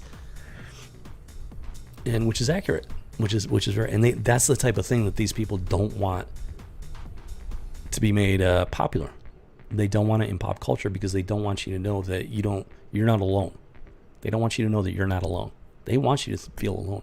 They want you to feel isolated and separated, because it's easier to come after you if you think you're alone. I'm not alone. I know I'm not alone. There are people out there that think I'm alone. And they I know they think I'm alone because of their behavior towards me. They you'd be surprised. You'd be surprised. People, if they know that you've got support, they're going to treat you very, very differently than if they think that you're alone. And I can't tell you the number of people that thought they had me. They thought they had me by the balls. They thought that I stood alone and everything. When they didn't realize that I wasn't alone. But they act very differently. Their behavior. You can tell the true character of a man or a woman by how they treat you when they think that they've got you. When they think they've got you over a cliff, that is when you can tell the true nature of a man or a woman. And yeah, so these people don't want you to know that you're not alone. They want you to think that you're isolated, that you're an anomaly. There's something abnormal about you. Because it's easier to dominate and control you and twist you into their will, to their purposes. Let's go. That's a whole nother topic right there. So yeah. Sarah, teenager, friends with Jonathan and Jordan. They, Lana, daughter of Lana. They show up at the wake after the funeral, and Sarah's hanging out with the twins. They go into the barn to just look around and stuff like that. Oh no, the router. There's a problem with the Wi-Fi. The Wi-Fi on the farm. For some reason, I have no idea why. I don't know how logically accurate this is, but the router was inside the barn, and I have absolutely no clue as to if that's actually accurate. So Jordan climbs this ladder trying to get up there. He said, "There's I got no idea on this either, but there's a whole bunch of metal pipes, just rigged up there in storage, like straps around them and everything." So he's got 1 foot on these pipes trying to reach the router because it's in a terrible location. And they make the comments like, why would grandma can't have the router put up there? It's a very good question because it doesn't make any damn sense. And they don't try to hide that fact. They point it out in the writing, in the script. It's like, why is it up there? And they offer no explanation. They just point it out. So you got to give them credit for that. They don't try to gloss over it. They actually include it in the script as kind of a joke, actually. So you got to give them credit for that. They're kind of making fun of the fact that they're setting up the scene. I think that's what they were going with. So honestly, I'm okay with it. So he's up there he's trying to fiddle with the router, and he puts his foot on these big old metal pipes, and the strap comes loose, and he slips off of him, lands, I don't know, he's pretty high up. We're talking about a barn here, and it's pretty high up. He lands on his back, he hits the ground, rolls over, and the pipes are coming down. So his brother Jonathan jumps on top of him in a futile attempt to protect him. I mean, they're both going to get crushed. That's a lot of big, heavy pipes. They're both going to get crushed. But it's actually a really great scene because it shows how much these brothers love each other. And I mean, brotherly love. It is a thing. It is a real thing. And it has nothing to do with sex. Absolutely nothing to do with sex. It's brotherly love. The love between two brothers. And so, Jonathan throws himself on top of Jordan trying to protect him. Boom, down come the pipes. Sarah's there. She's like, oh my God. She runs out crying for help.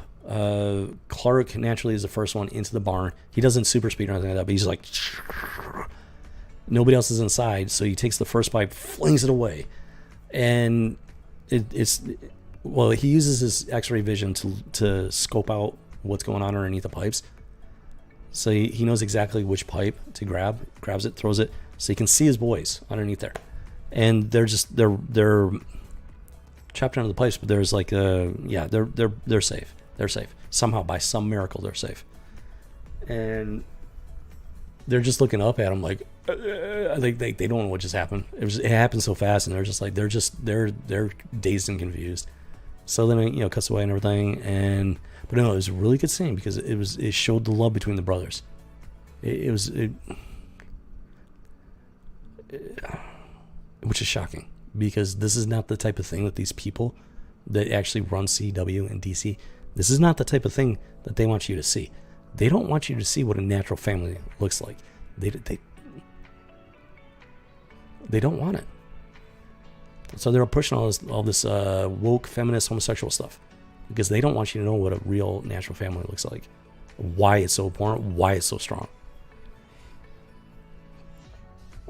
So they survived with barely any injuries. I think maybe they had concussions and that was it. Now naturally, Clark and Lois are like, oh my gosh, they must have inherited your abilities or something. But nobody else knows this. Nobody else is thinking this because they have no idea Clark is Superman.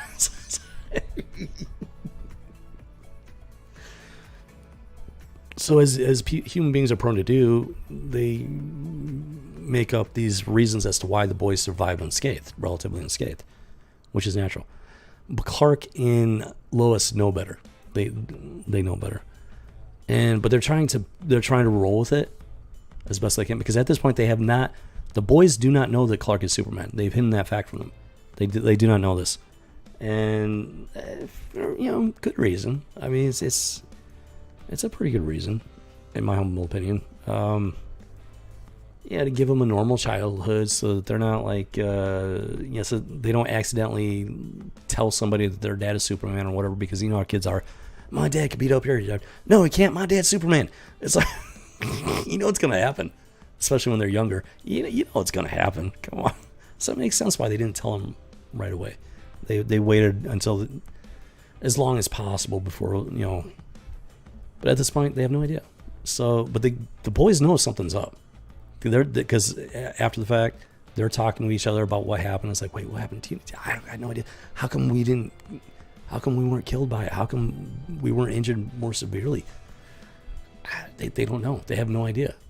And they're confused. They're very confused. And they're reacting as brothers would. They're talking privately away from the parents, like trying to figure out, is there something our parents aren't telling us? Or what's going on here? Maybe with the burning Hollyweird, copyrights have been sold under new ownership and Brothers. I heard. Oh, you think copyrights have been sold?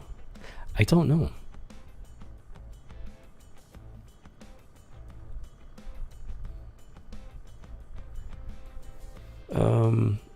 Well, as far as this show, I have no idea, Remy. Like that's what I'm saying. I don't know what's going on here, because this show is the complete antithesis of everything they've been pushing. Like 99%. Superman married with wife and kids. Yeah, in the comic books, they finally have Lois and Clark getting married and having a kid and everything. That is canon to the comic books, but they've really twisted the whole thing in the modern era of Superman. So, at first I didn't know what to think of it when about Superman getting married and having kids. I didn't know what to think of it, especially with what they were doing in the modern. That's one of the reasons why I didn't expect the show to be any good. But so far the show is so well done.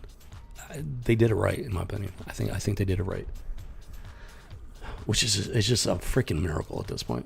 I don't know how this show got made. I really don't. And as far as copyrights, I don't know. Maybe it's got something to do with it. I don't know. I know there's been some shakeups at DC and stuff like that, but it was my understanding that those shakeups were not to the extent where something like this could still get made. Hasn't been my understanding. I don't know. That would take some looking into. I am curious about it. I don't know. So after this whole thing with the pipes, then Lois's father shows up, the general, and for some reason, I don't know why he shows up instead of just calling Superman. Because he's got a little pager, this supersonic pager thing that it's above a human's ability to hear, but Superman can hear it. Usually he just hits that and Superman comes flying when he can. But instead he shows up. You know what? It probably has to do with the funeral. He probably shows up for the funeral or something. Maybe. I don't know. I'm a little bit blanking on that part, but he shows up. I think he shows up after the funeral. I don't think he was there for the funeral. I don't know. It's not a huge point. But he shows up, and he's got his super secret classified laptop computer that he carries around. And he opens up. He's like talking to Clark. He's like, "We got this going on." Lois walks in to the scene, and she's like, "No, you're not going, because your mother just died. Your family needs you." And this is actually a key pivotal scene right here, which sets the stage, sets the tone for the entire show at this point. She's like, "No, you're not leaving. Your family needs you."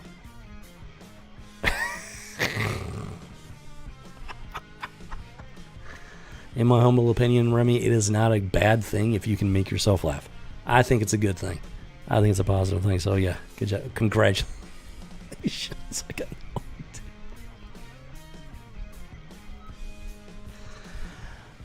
But yeah, this is actually a pivotal scene in the show at this point.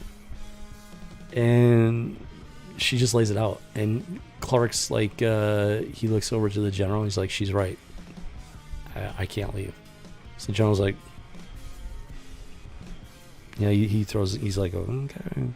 Doesn't actually say it, but you can tell by his body language. He's like, okay. Closes his laptop, picks up. He goes over to Lois and he's like, I told you. I warned you. You fell in love with Clark, but he will always be Superman. And Superman will never be able to have a normal life. And this is like the key focal point of the entire show. And honestly, I think it does a really good job of laying it out there without being like overly heavy-handed or anything like that. Like I was saying, I'm surprised at the quality of the writing on the show. I really am. And because I went into this like completely skeptical. I mean, pop culture is such a hot mess at this point. You cannot go into something thinking it's going to be good at this point, because like 99% of the time it's going to be terrible or just at best mediocre. But this is a good show. It's well done so far. And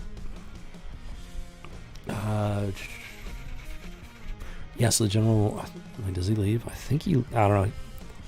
At some point he visits for a couple of days. I don't know if it was I don't remember if it was at this point or another point, but so he leaves the scene and everything. So then they go to the bank, and since his mother passed away, they have to talk to the bank about the mortgage and everything, about taking over control, taking over the house and everything, the farm. Lana works at the bank. She's like a loan officer or something like that. And she explains to them that there was a reverse mortgage on the farm. That Martha took out a reverse mortgage. Now in real life, those things are sketchy as all hell, and they actually kind of reflect that in the show. So once again, they're not getting political. They're pointing out, these reverse mortgage things. They paint them at best, they paint them in a questionable light.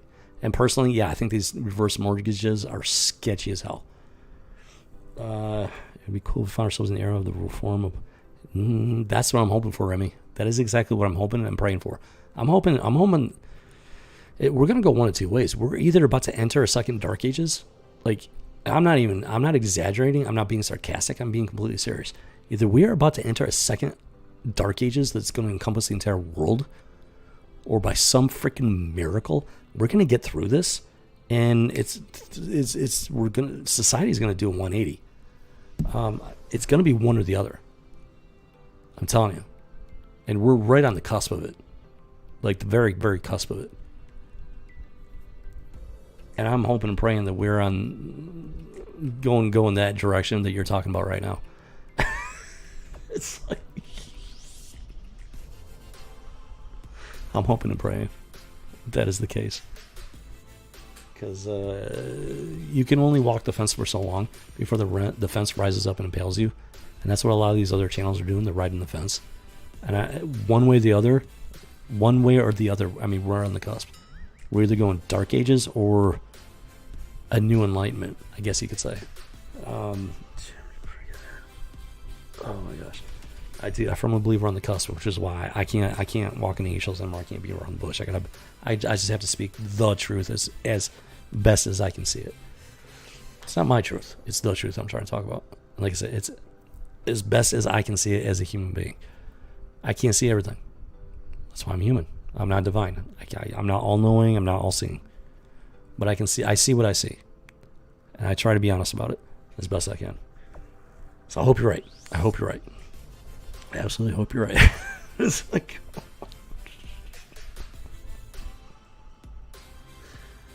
so yeah, they're bringing the whole reverse mortgage thing, which Clark is completely surprised by. He has no idea that she did this. His mother did it. She had paid off the mortgage on the farm, so the farm was actually paid for. Then she took out the reverse mortgage because the whole concept of the reverse mortgage, she gets paid instead of paying on the mortgage or something like that. And House of G. What's up with the House of G? I mean, I love the House of G. I heard he's a cool guy and everything. But what's up with the House of G in your opinion?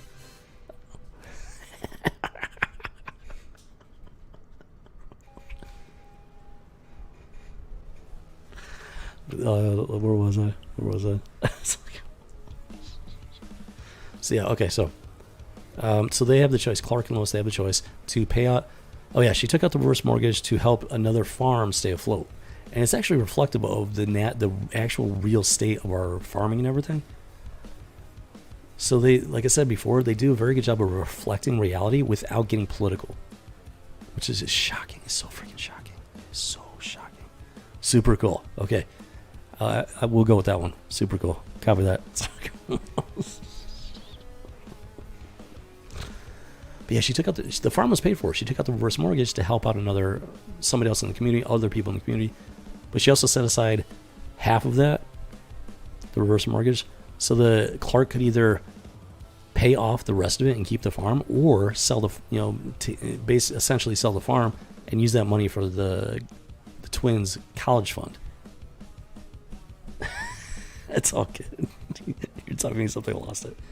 That's all good, Remy. It's all good.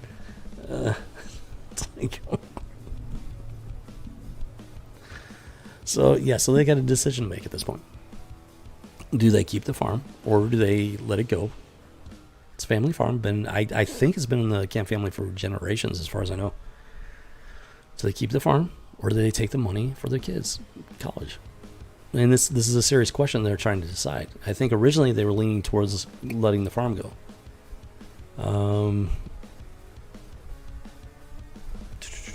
So while they're at the bank, the twins go out into the barn. Again, Clark has always told them, stay out of the barn.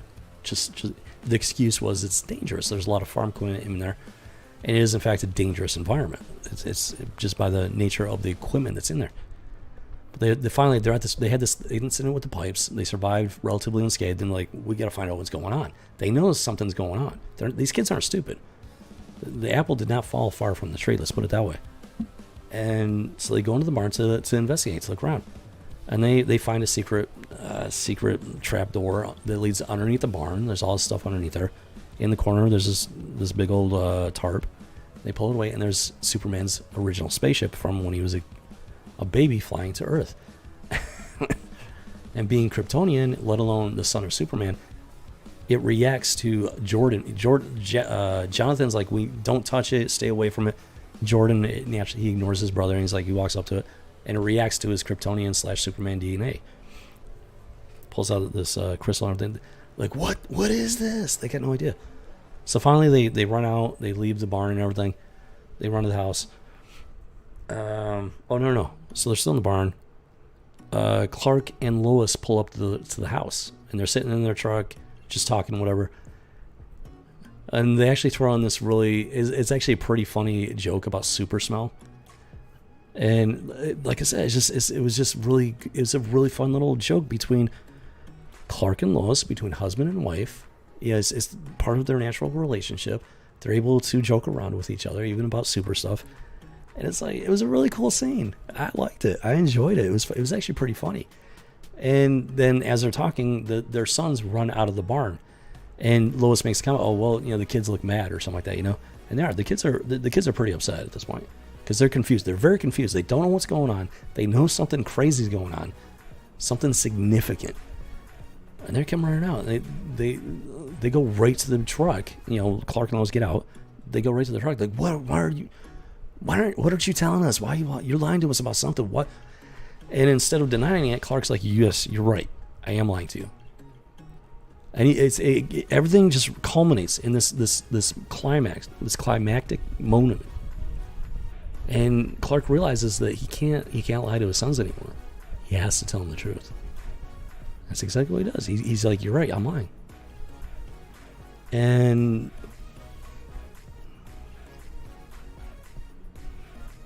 he straight up tells them that he's Superman. Like, I don't believe you. They don't believe it. They even with everything that's happened, they still can't take it. They can't accept it right away. So he doesn't really say anything. So he walks around to the back of the truck, lifts up the back of the truck, and then he goes even further with it. He lifts up the back of the truck, but then he like picks up the whole entire truck. He's holding it over his head. But then he doesn't stop there. He like floats up off the ground with his truck over his head, and the kids are just like, they can't believe it. Like, holy crap, our dad is Superman.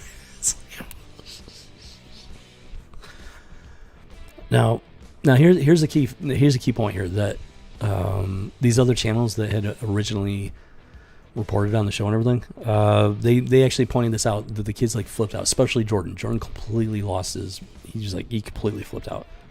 Now here's the thing: the way that they describe it, they made it sound like this drawn out thing, like this just crazy drawn out thing that the kid just refused to accept it. Period.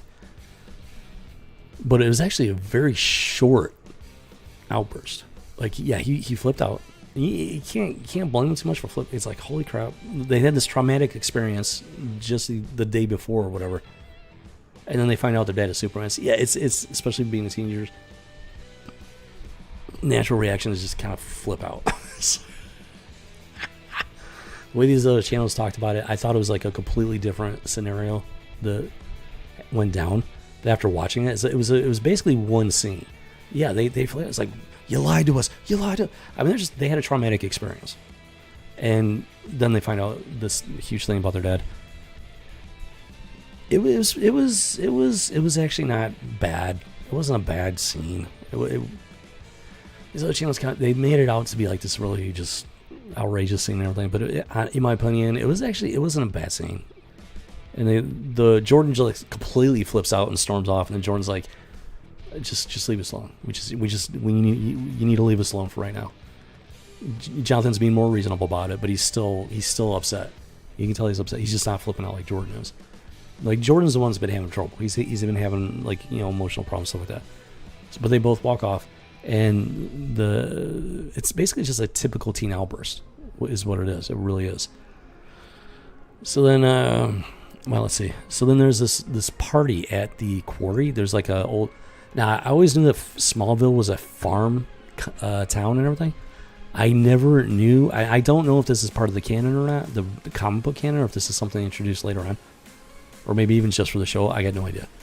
But apparently, at least in the show, Smallville is both a farm town, but it's also a mining town.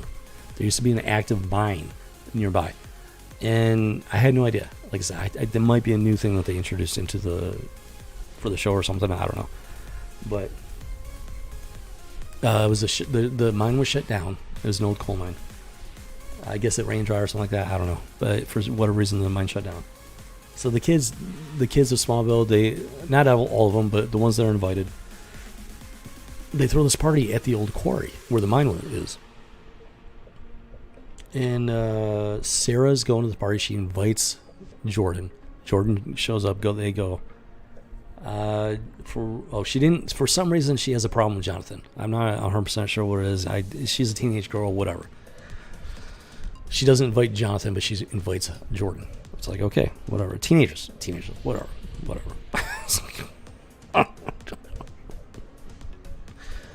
And now Jonathan has a girlfriend back in Metropolis, and he's encouraging Jordan to. He knows that Jordan likes Sarah, and he's encouraging his brothers. He's rooting for his brother to get the girl and everything.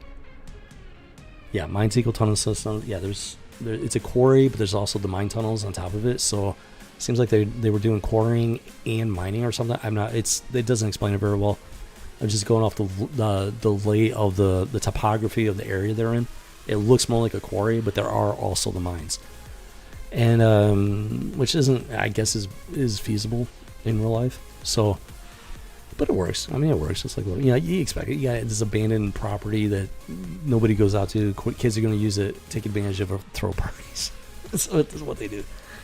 So Jordan is at this party with this girl that he's got this huge crush on. So she's been somewhat flirtatious with him. Let's put it that way. And so they're not next to this bonfire. They're a little bit of a distance away, but there's logs and stuff all around all over the place, and so they're a little ways away from the bonfire, but they're sitting down talking. And they're having a moment. They're very clearly having a moment. So Jordan makes his move, and I'm impressed. Jordan makes his move. They're like, they lock eyes. They're talking. And you can tell there's a spark between them.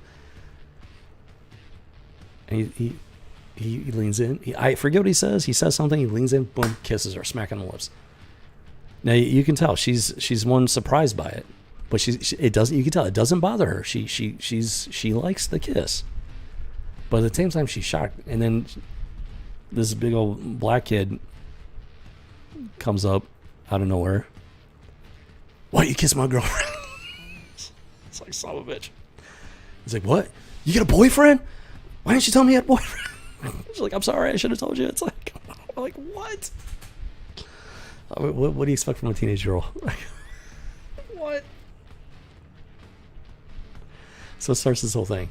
And now Jonathan just happens to show up because he's worried about his brother, I guess, or something. Well, no, he's worried about his brother. And I don't know exactly why he tracked him down at the party.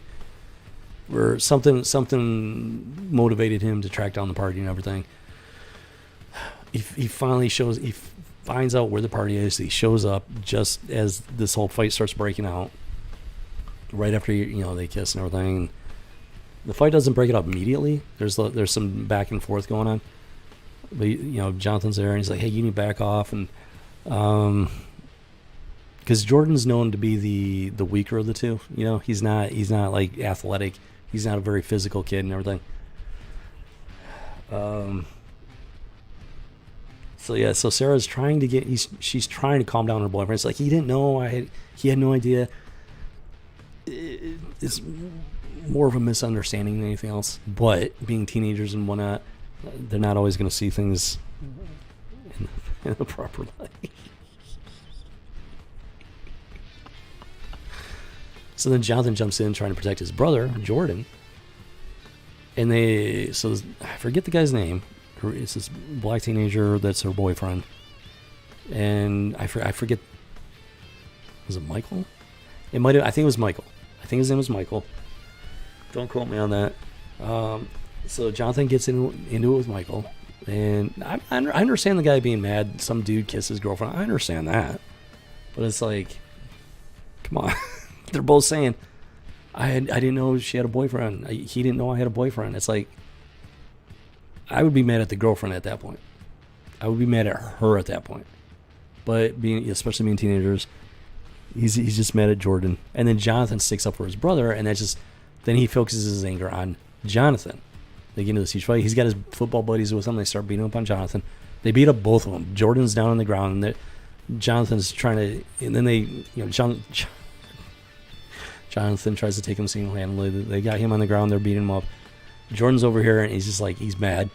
He's mad. He's embarrassed. It's a scandalous situation. He's mad. They're like beating up his brother. He's mad. His eyes start to glow, and boom! Big old blast of heat vision. Blows up the bonfire, which is not what you expect. But there was something in the quarry that reacted with the heat vision, and it caused this crazy explosion. Now, somehow, nobody noticed the heat ray beams.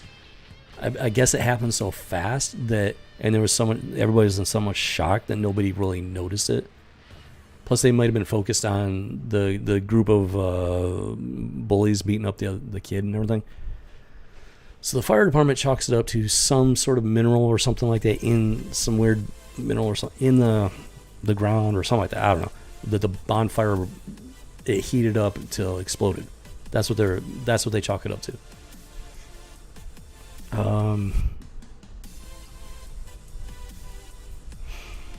One of the football players breaks his arm, and that comes into play later. Let's see.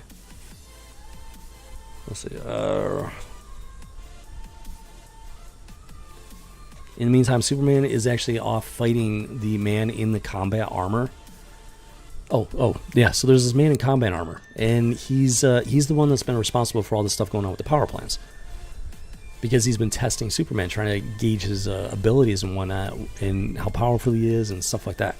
And he has this crazy power war armor that almost puts him on an even keel with Superman, almost.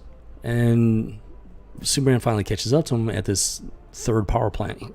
He's finally able to find the guy. Now that he knows that somebody's behind all these stuff, he finds him.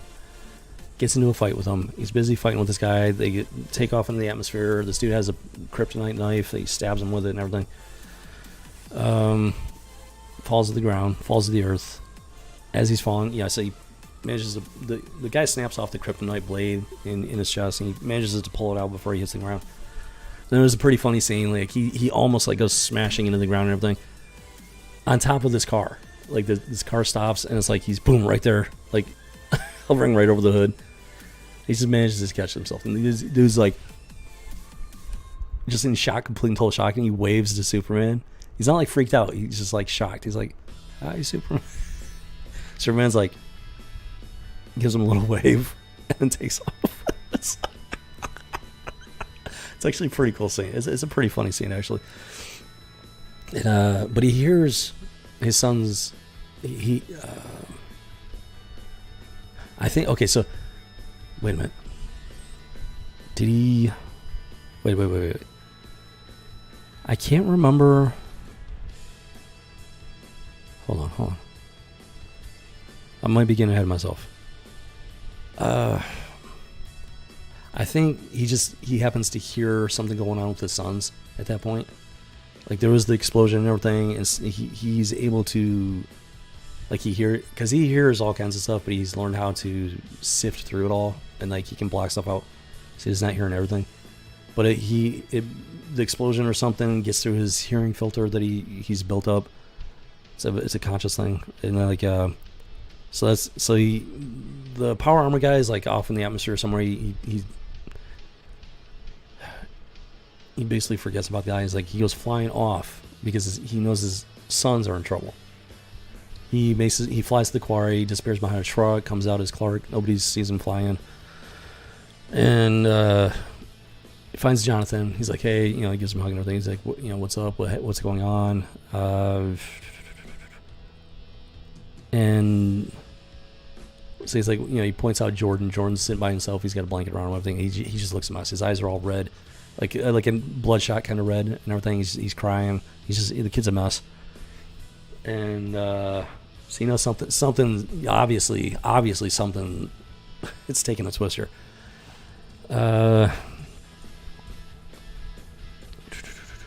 So they get back home and everything. Talk, Clark, Lois, the kids, they're talking and everything.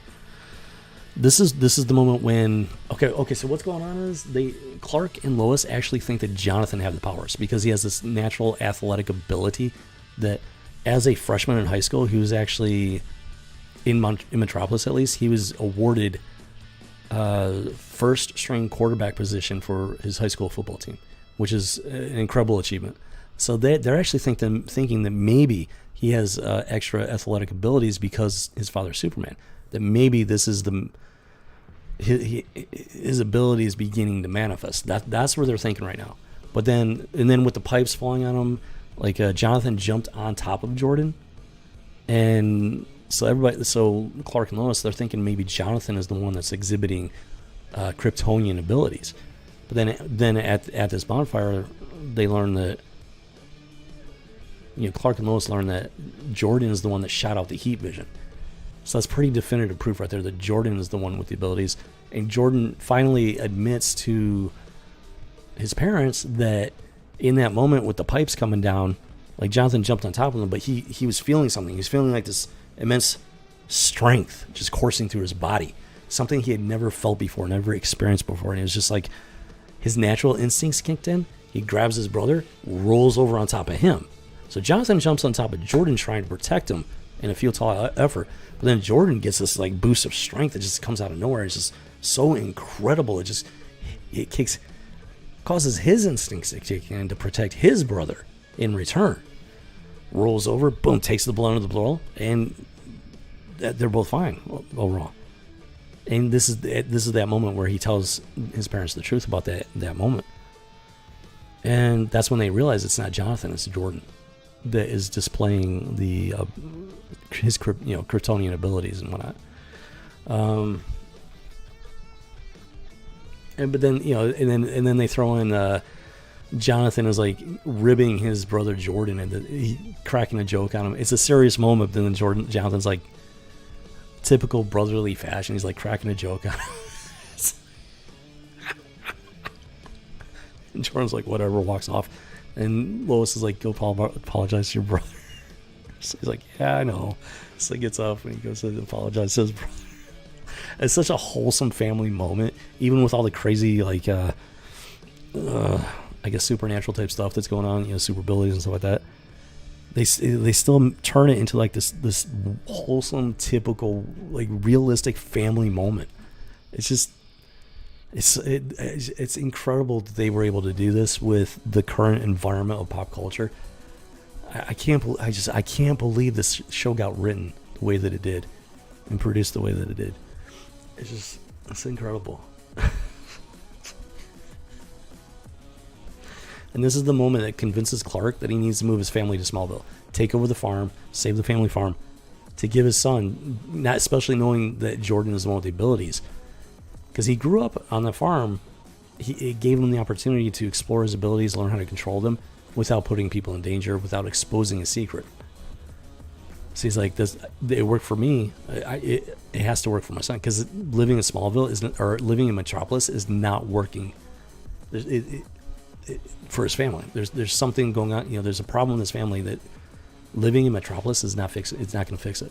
So he's like, he's kind of desperate at this point. He's desperate to save his family, to fix his family, which is a very human thing. It's a very human concept. That's one of the things I find so fascinating about the show. It takes Superman. I mean, I grew up with Superman and everything. Yeah, there was always the relationship with the romance between Clark and Lois and everything. But it never hit the marriage stage. They never had a family. It was mostly Superman. All he had to do was hide his identity from Lois, which he did for a while. Eventually, she figured it out. But it's a lot easier to deal with as a couple than it is as an actual full-blown family. Having children, throwing children in the mix, takes it to a whole nother level. And that's one of the things they've done very, very right so far. Which just makes it so shocking, because this show is the antithesis of what modern pop culture is pushing. It's the exact opposite, 100% the exact opposite. It's pushing feminist, homosexual agenda, which is what the woke agenda is. It really is. Let's just be honest. I'm tired of beating around the bush. Let's stop beating around the bush. The woke agenda was the love child of the feminist, homosexual agendas, plain and simple. And I stand by that statement. I'm not a hypocrite. I'm not going to sit here and walk both sides of the fence. I stand by that statement. Believe me, I put a lot of thought into this. Don't doubt that. And which is why it's such a shock that this show was written the way that it was and actually produced the way that it was. And it's why the show is so good as far as television goes. I cannot believe how good this show is. I can't. It's even now. I've watched all 5 episodes that were on HBO Max over the weekend. Yesterday, I binge watched it. I still can't believe how good it is. I can't. It's not because human beings are capable of creating high quality entertainment, but mainstream media, Hollywood, has been so in the gutter for so long. The fact that something this good, this wholesome, could be made in this environment is a freaking miracle, man. It is a bona fide miracle. I love it. I love the show. I really do. I didn't think I was going to like it at all. I really didn't. But I'm getting ahead of myself here. We're almost done here. So then he makes the decision to move back to Smallville. And these series of events causes Jordan to finally open up to his dad again. Clark is finally able to reconnect with Jordan. I mean, sharing Kryptonian abilities, that's a pretty big deal. So it flings the door wide open in their relationship, and they start to bond again, which is a very wholesome, touching, human moment. And they inform Lana that they're keeping the farm. And Lois has actually done some digging into the bank in these reverse mortgages. She finds out some guy, Morgan something, starts with an E, I forget that full name. He actually bought out the bank in secret. Lana had no idea, and she works for the bank for a long time. They never told anybody that worked at the bank that they had been bought out by this guy Morgan something. Yeah, he's like a billionaire or whatever. So Lois, Clark and Lois ask her, "Hey, do you know about this guy buying out the bank and everything?" She's like, "I have no idea." So that sets up another part of the story arc that's coming into play. And Lois is like, well, I'm going to keep digging on this. And Then it cuts back to the farm. You got Jonathan, Jordan, and Sarah. They're hanging out. They're talking about the events, and Jonathan and Jordan are very subtly interrogating her to find out what people are saying about it. What, the gossip about the explosion at the quarry and stuff like that. So they're finding out, okay, everything's good. Nobody suspects anything. They think it's like natural causes and stuff like that. And that's where Jordan, he blurts out, "Hey, I'm sorry for kissing." And Jonathan's like, "Wow, this is awkward." So he pats his brother on the back, like, good luck, peace out. And he walks off. He gives them distance to talk about what happened.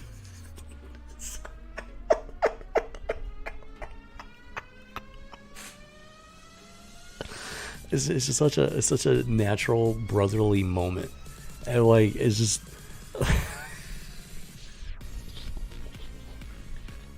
I laughed so hard when I saw it the first time. It's really cricket, and no, it was just so good, and like so then Lois and Clark and Lois come home. And they're talking to the boys and everything. And they're like, "Yeah, we're thinking we're gonna go ahead and move back to Smallville and everything." They're not just dumping it on them. They're like, "Okay, we're gonna be talking about this, but this is what we're planning on doing. This is what we're thinking about doing." So you guys take time to think it over. Well, I don't. Yeah. So it's like, and then Clark is all like, now that the boys know his secret and everything, and whatnot, he's like, "Okay, so let's go out to the barn." Now keep in mind, they've always been banned from the barn. They're not allowed to go to the barn. They're like, "What? Really? You're really gonna?" And they think that he's gonna take them out there and show them the spaceship and stuff like that. It's like, no. I'm gonna teach you how to use farm equipment. It's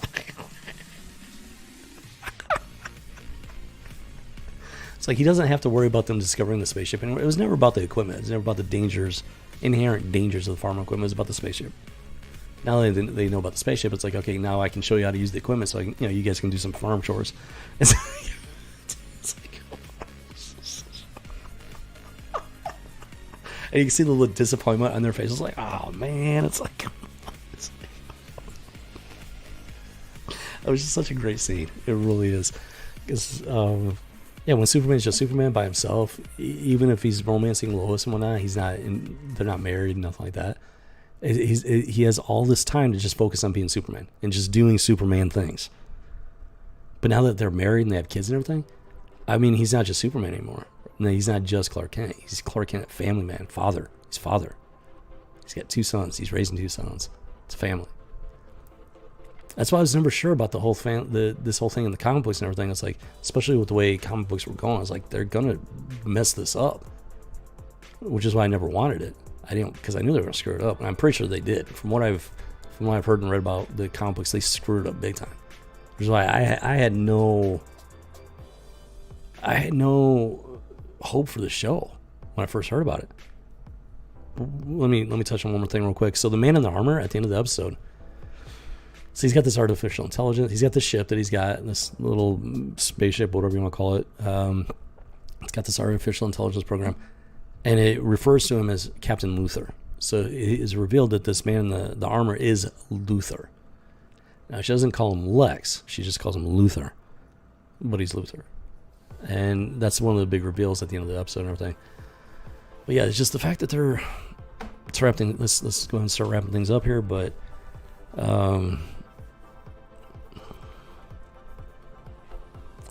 yeah, I think we're getting close to the end of this House of G here. Not gonna end it just yet. Just so you know, don't go clicking off yet.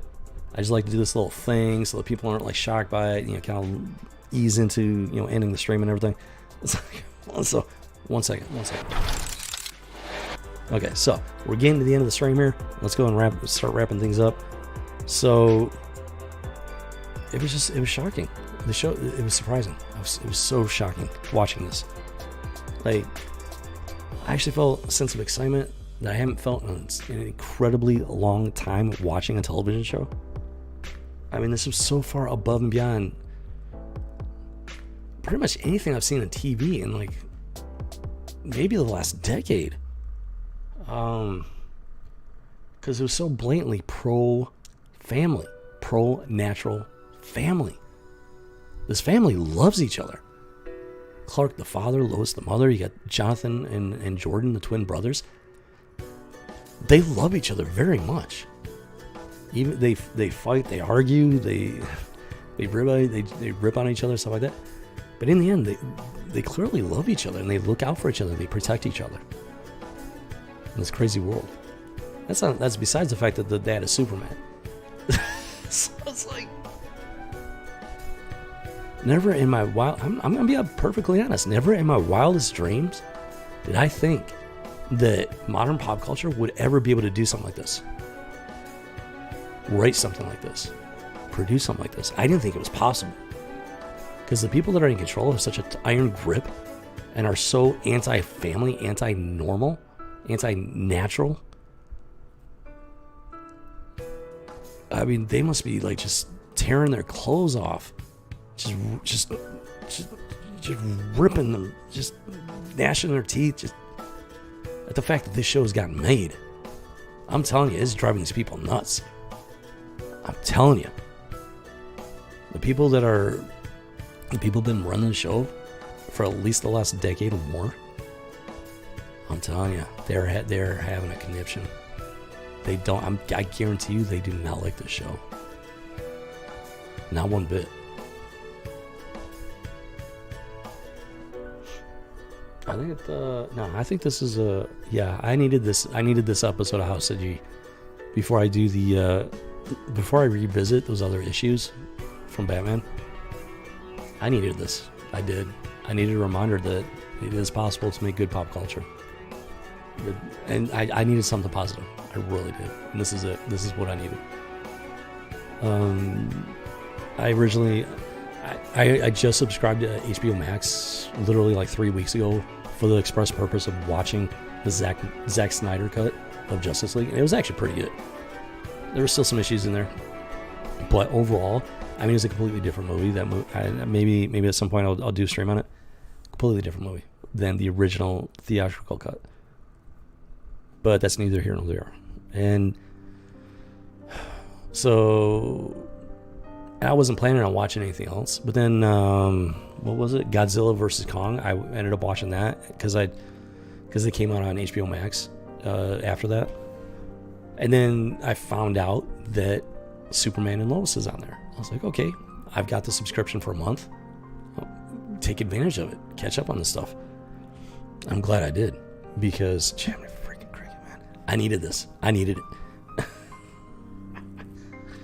I'm of the belief that more awesomeness is to follow. I hope that's right, Remy. Now, there are people out there that they're willing and able and capable of writing good stuff, of creating good pop culture. Those people exist. Make no mistake, we are still out there. I'm one of them. We are still out there. The problem is that we are not in control. The problem is that we don't have the power, we don't have the money, we don't have the authority. Don't stop believing. I think that's a Journey song. Isn't that a Journey song? Hold on to that feeling. You got that from Journey, didn't you?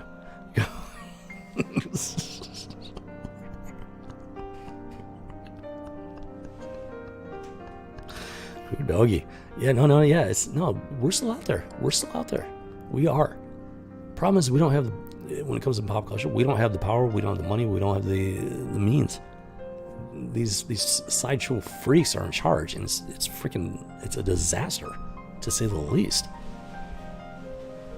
So it's full. No, humanity, history, it goes up and down, up and down, up and down. Right now, we're almost as far down as you can get. Like I said, if it goes any further, we're gonna be in a new dark ages. We're on the cusp of a new dark ages, not just pop culture, but just society in general. We're on the cusp, and the Journey. Yep, Journey, the old group. I used to love Journey, and then I as I've gotten older, I realized that quite a few of their songs are actually kind of like whiny bitch songs. So I'm not as big a fan as I used to be. They still got some good stuff, but there's some songs I used to enjoy, and now it's like I listen to them, I'm like, I'm actually kind of embarrassed to actually like that song. I'm just saying. They still got some good stuff. They were a very talented band, no doubt about that. It's like, Yeah, no, we're still out there. People capable of creating good entertainment and whatnot, pop culture. We still exist. And that's why they're so desperate to shut us down.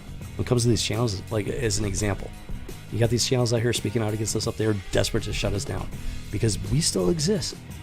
They don't want our voice to be heard. They don't want our version of pop culture getting out there because it's good stuff. It's inspirational. It's wholesome. Let me touch on something. So you got the boys. You got the boys. Comic book turned into a show. You got Impulse. Comic book turned into a show. A lot of these channels have good things to say about these things, these shows, and these comic books. I'm telling you right now, I'm coming out and saying it, they're trash. The boys and Impulse, they're trash. They're hyper violent, gratuitously just gory. People literally being ripped apart, which is something you expect in a horror movie. We're talking like Texas Chainsaw level stuff. That is not comic books. And we're talking about superheroes. These are supposed to be superheroes doing these things. Ripping people apart limb from limb. It's terrible. It's just freaking terrible. That's not comic books. That's something else. If you're a fan of it, good for you. Go ahead and spend your money on it. Watch it, read it, whatever. But don't make the claim that those are comic books. Because they're not. They're something else. And to be perfectly frank, for you to need something like that to find entertainment, there's something broken inside of you. The boys and this Impulse, it's an independent, it's not DC Impulse, it's something else. It's obscenity. So incredibly graphic and gory in detail, as well as pornographic. I know for a fact the boys is straight up pornographic. Is pornographic obscenity being passed off as comic book entertainment. It's trash. Plain and simple. And that's the state of pop culture. That's where we're at right now. Like I said, it can't get any worse. If it gets any worse, it's going to be a brand new dark ages. Not just for pop culture, but for society in general. Creatives unite. Yeah, I like that.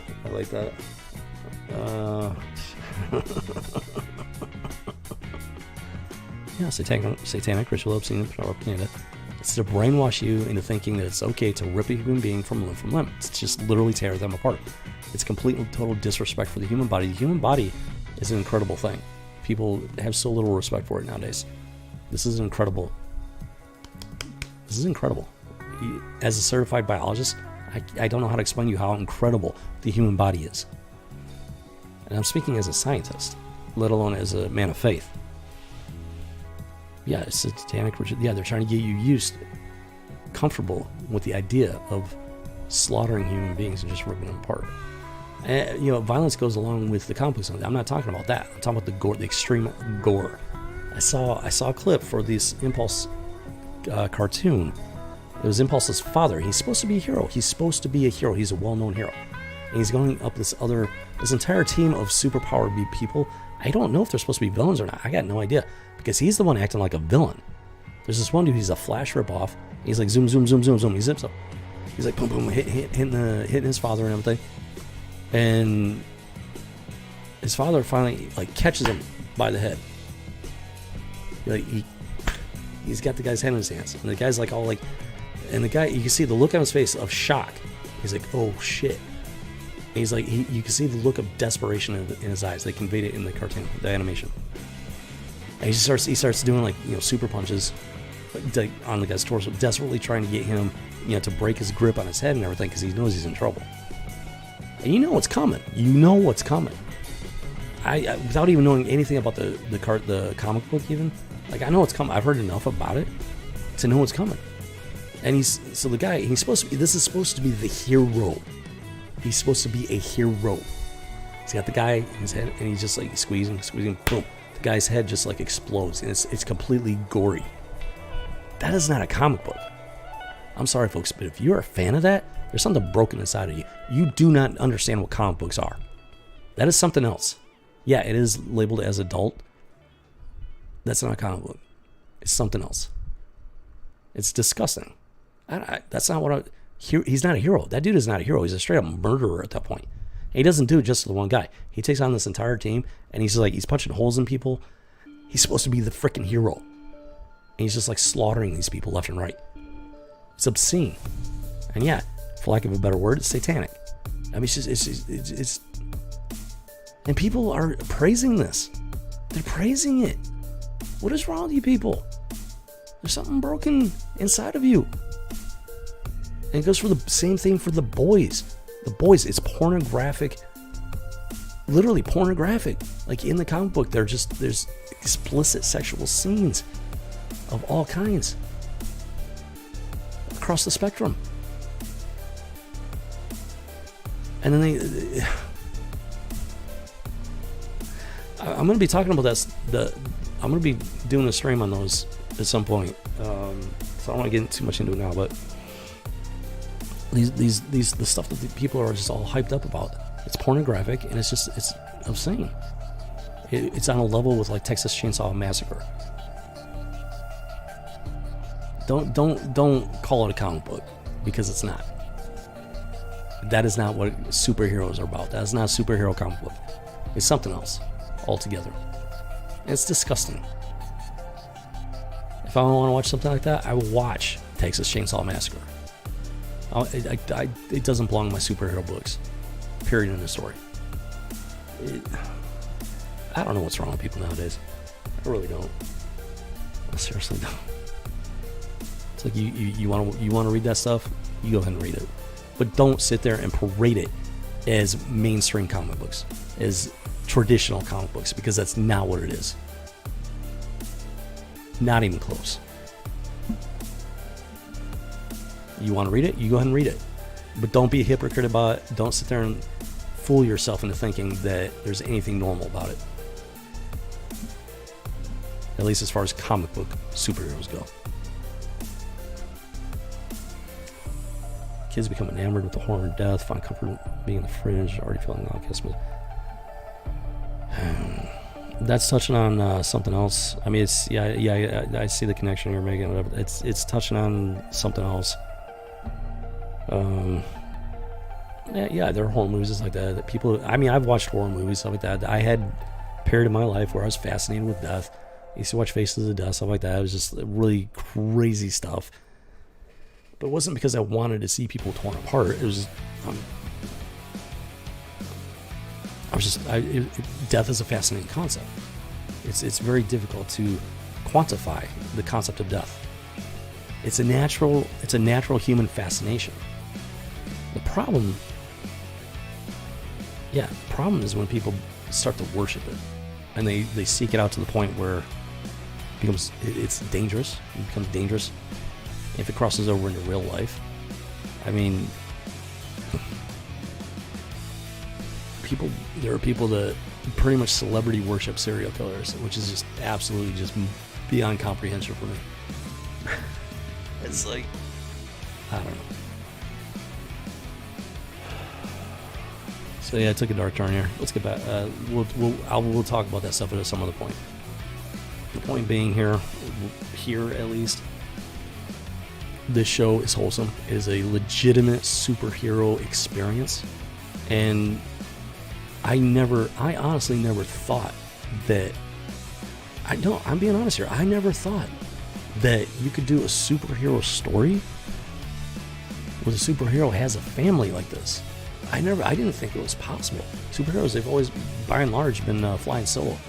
They might have kids at some point, but it's usually some bastard kid that they don't know about or barely know or whatever, and they grow up and become some sort of superhero and whatnot. This is a full-blown family story. Like, I didn't think it was possible. Yeah, until they experience real evil, see its face, it makes them as personal believers of God. Yeah, that's true. Well, some of them will make believers of God. Some of them, it's called a reprobate mind. Some of them, they will be beyond saving. You're excited to watch the show. That is good to hear, because it means I'm doing something right here. I mean, it's like, this is a legitimately good show. Number one, it's a comic book show. Yes, it's Superman is, and that's another thing. Yeah, okay, it's Superman and Lois, because they do. This is one of the things, they easily could have gone the wrong direction with this, and they still have the potential to do that, but I'm hoping they don't. It's Superman and Lois. They still focus primarily on Superman. Yeah, Lois is part of it. She's the mother and everything. She's active. But they still managed to focus primarily on, it's all about Superman. Superman trying to raise a family as Superman. And they even with Lois thrown in the mix, they still managed to keep the focus primarily on Clark Kent / Superman. And that is also a shock. I'm surprised by that. So yeah, it's a character development, story development, way unarrested.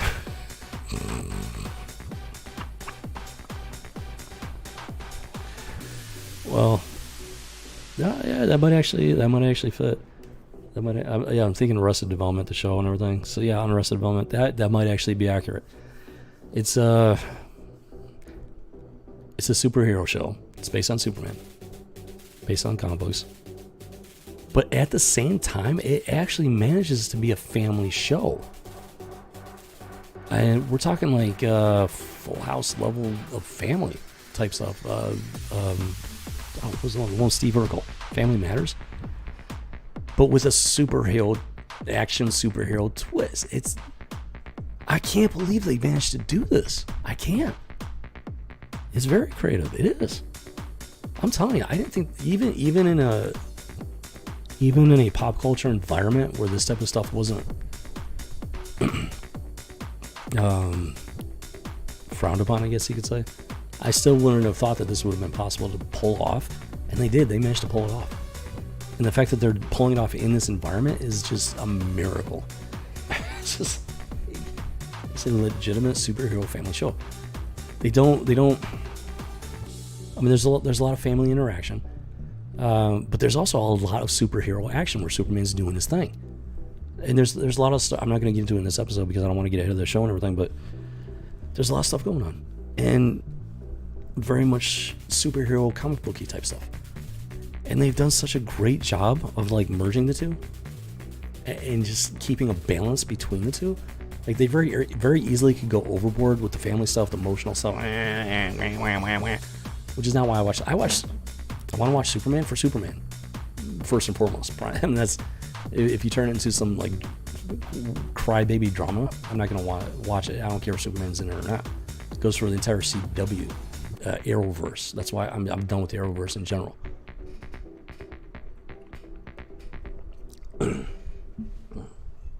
Tones of A Little House on the Prairie. Kind of. Trying to think. Maybe. Kind of. It's got legitimate family vibes to it. Yeah, Little House on the Prairie was very much on family, about families and stuff like that. There were some like action type stuff. I remember some stuff exploding, whatever, out of horses races out of control or something like that. It's I guess you could say it does have kind of tones of Little House on the Prairie, but it's still a comic book show. So it's like, no, I'm shocked. I'm gobsmacked at how well they married the two concepts together. It's that good. It's that well done. So, if you're looking for a good family show, I think I would actually recommend this. I think I might, if I had kids, I might actually allow my kids to watch it. It's just because the family interaction, it's not completely overblown. They don't like completely be over that, but it's just, well, it's wholesome. You can tell they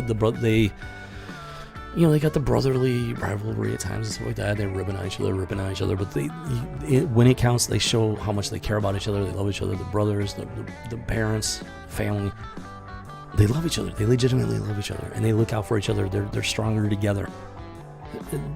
They will do anything to protect each other.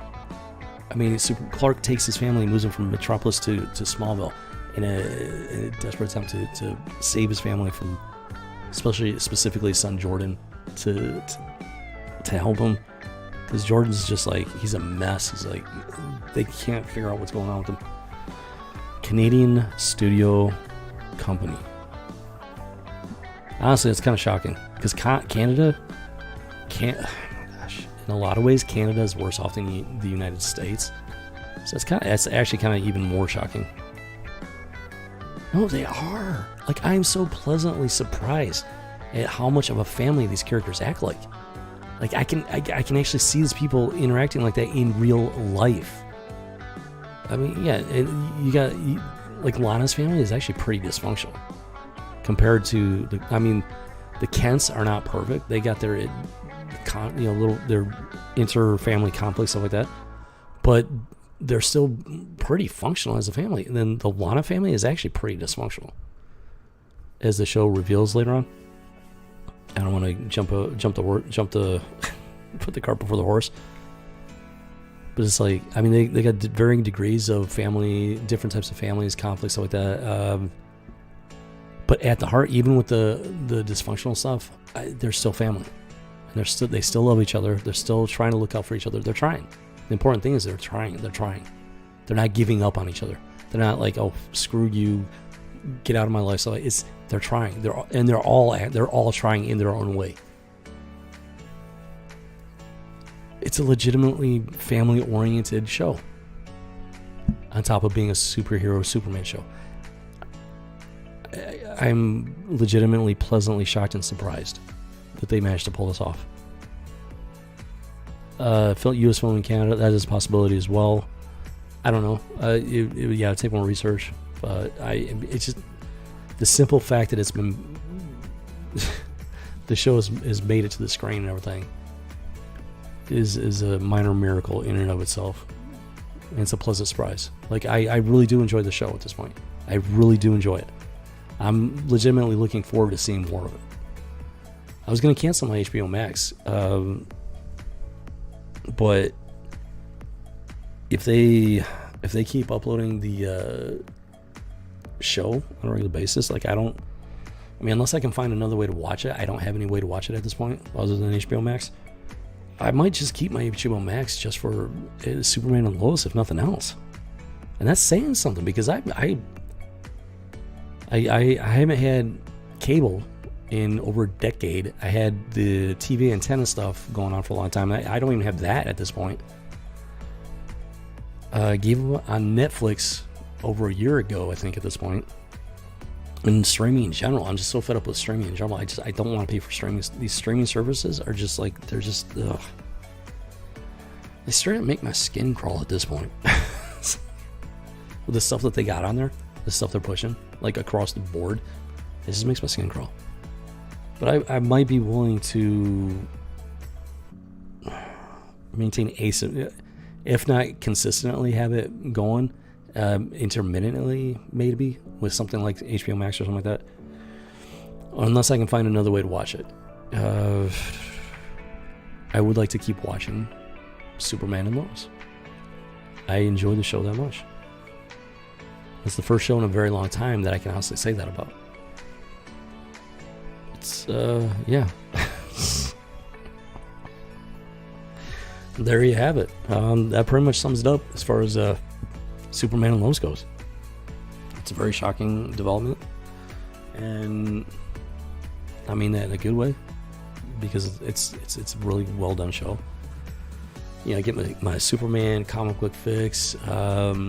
There's a lot of fantastic just family values, small town values integrated into the show. It's well balanced. It's well done.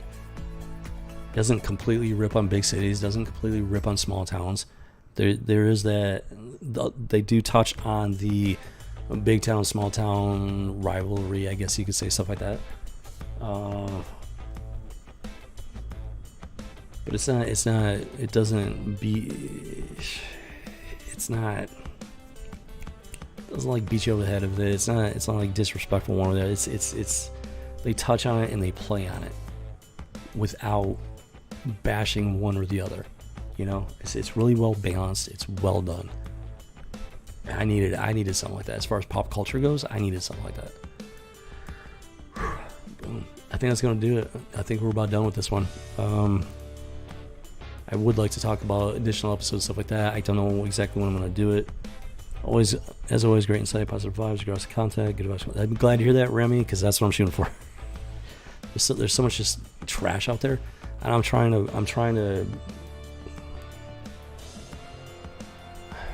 trying so hard to discuss the stuff with positive spins, without good vibes at least, even if it's trash, some sort of trash thing. I'm trying to do it in a way that's what you're talking about. So it's like, I'm glad to hear that, Remy. Glad to hear that. It's good to hear. Yeah, I know I hadn't heard from you, so I wasn't sure how you're doing and everything. But so, no, it's good to hear you've just been busy, and so I appreciate that right there. Good vibes coming through. It's good to hear. It's good to hear. So yeah, I think that's gonna wrap up this House of G here. That was Superman and Lois episode 1. It was a fantastic episode. So far, I mean, I watched all 5. They've all been great episodes. There's great story in there, great character development, amazing family interactions, positive, just absolutely positive family storytelling. It's just merged with the whole Superman superhero stuff. They did such a good job of it, and I'm hoping that it continues like that. I really sincerely hope that it continues like that. Now, honestly, I expect it to get twisted at some point. I do. I expect them to take it and just go off there, get you hooked. Like, oh, everybody's loving the show. Let's go ahead and start injecting all this woke BS into it. That's what I expect to happen. In spite of how good the show started, that's the path that I expect it to take. Now, with any luck, I'll be pleasantly shocked and surprised if it doesn't. And that's what I'm hoping for. I'm legitimately hoping for that. I am. The fact that the first 5 episodes have been so great, maybe that might actually be a possibility at this point. Well, there's only one way to find out, and that's through time. So, Jiminy Cricket, man. It's, wow. I just, what else can I say at this point?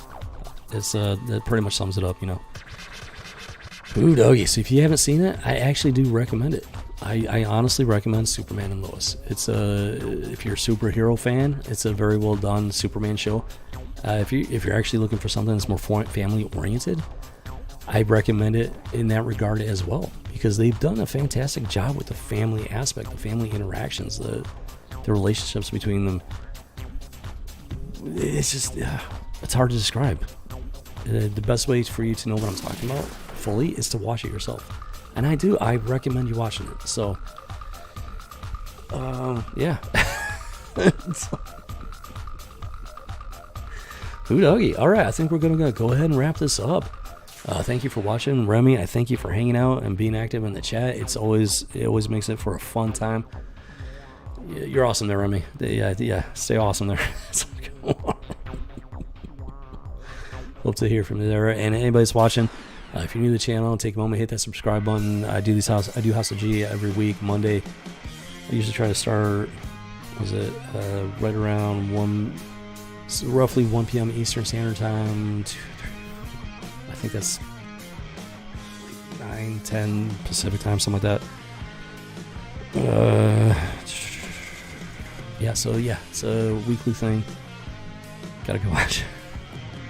If you do watch it, Remy, let me know what you think of it. Let me know if my analysis is accurate. I think it is. And because I don't want to lead anybody astray. I don't want to give anybody bad information, bad advice. I want it to be accurate. I want to, want people to be able to trust what I'm saying here. So, yeah, same to you. Peace out, Remy. You have a fantastic one. Oh man, I'm kind of reluctant to wrap this one up because it was such a good episode. It's such a good show at this point. I'm reluctant to wrap it up. But gotta do it. It's all good things. Ooh, doggy. So anybody else is watching, you have yourself a fantastic Monday rolling into the weekend here. I hope it goes great for you there. And hopefully I'll see you next Monday on House of G. And you have yourself a fantastic week, fantastic weekend. And if nothing else, Superman and Lois, it provides a legitimate spark of hope for our pop culture and entertainment. Hopefully it is a sign for things to come. Hopefully it is just the tip of the iceberg. And yeah, we'll get back to it here at some point. I got a lot of stuff to talk about. I'm not, at this point, I can't do videos, so I'm going to try and bring there's stuff I want to talk about. I'm going to start bringing it into the streams, into the House of G. And I'm going to be getting back to I got some stuff on the comic books I want to talk about as well. We'll get to it. We will get to it. So we got plenty of stuff here, plenty of time. So if you enjoy the stream, enjoy the channel, hit that subscribe. Keep an eye out every Monday, 1 p.m. Eastern Standard Time, whatever that is, Pacific Time. I think it's a little bit on the early side for the Pacific side, but it's the best I can do with my schedule at this point. Hope you enjoy the stream. Have a fantastic Monday. Have yourself a fantastic week. This has been the House of G speaking into the void. Same here, Remy. I needed a break from the heavy stuff. That's why I did this. The timing was perfect. I just watched it for the first time this weekend. It was absolutely perfect timing. I needed it. It sounds like I needed this just as much as you did. All right, you have a fantastic week there, Remy, and anybody else that's watching. Yep. Ooh, doggy. This has been, like I said, this has been the House of G, home of the original geek, the original gaper, speaking into the void. You have yourself a fantastic Monday and a fantastic week. All right, Gearbox, go ahead and take it over and wrap things up here.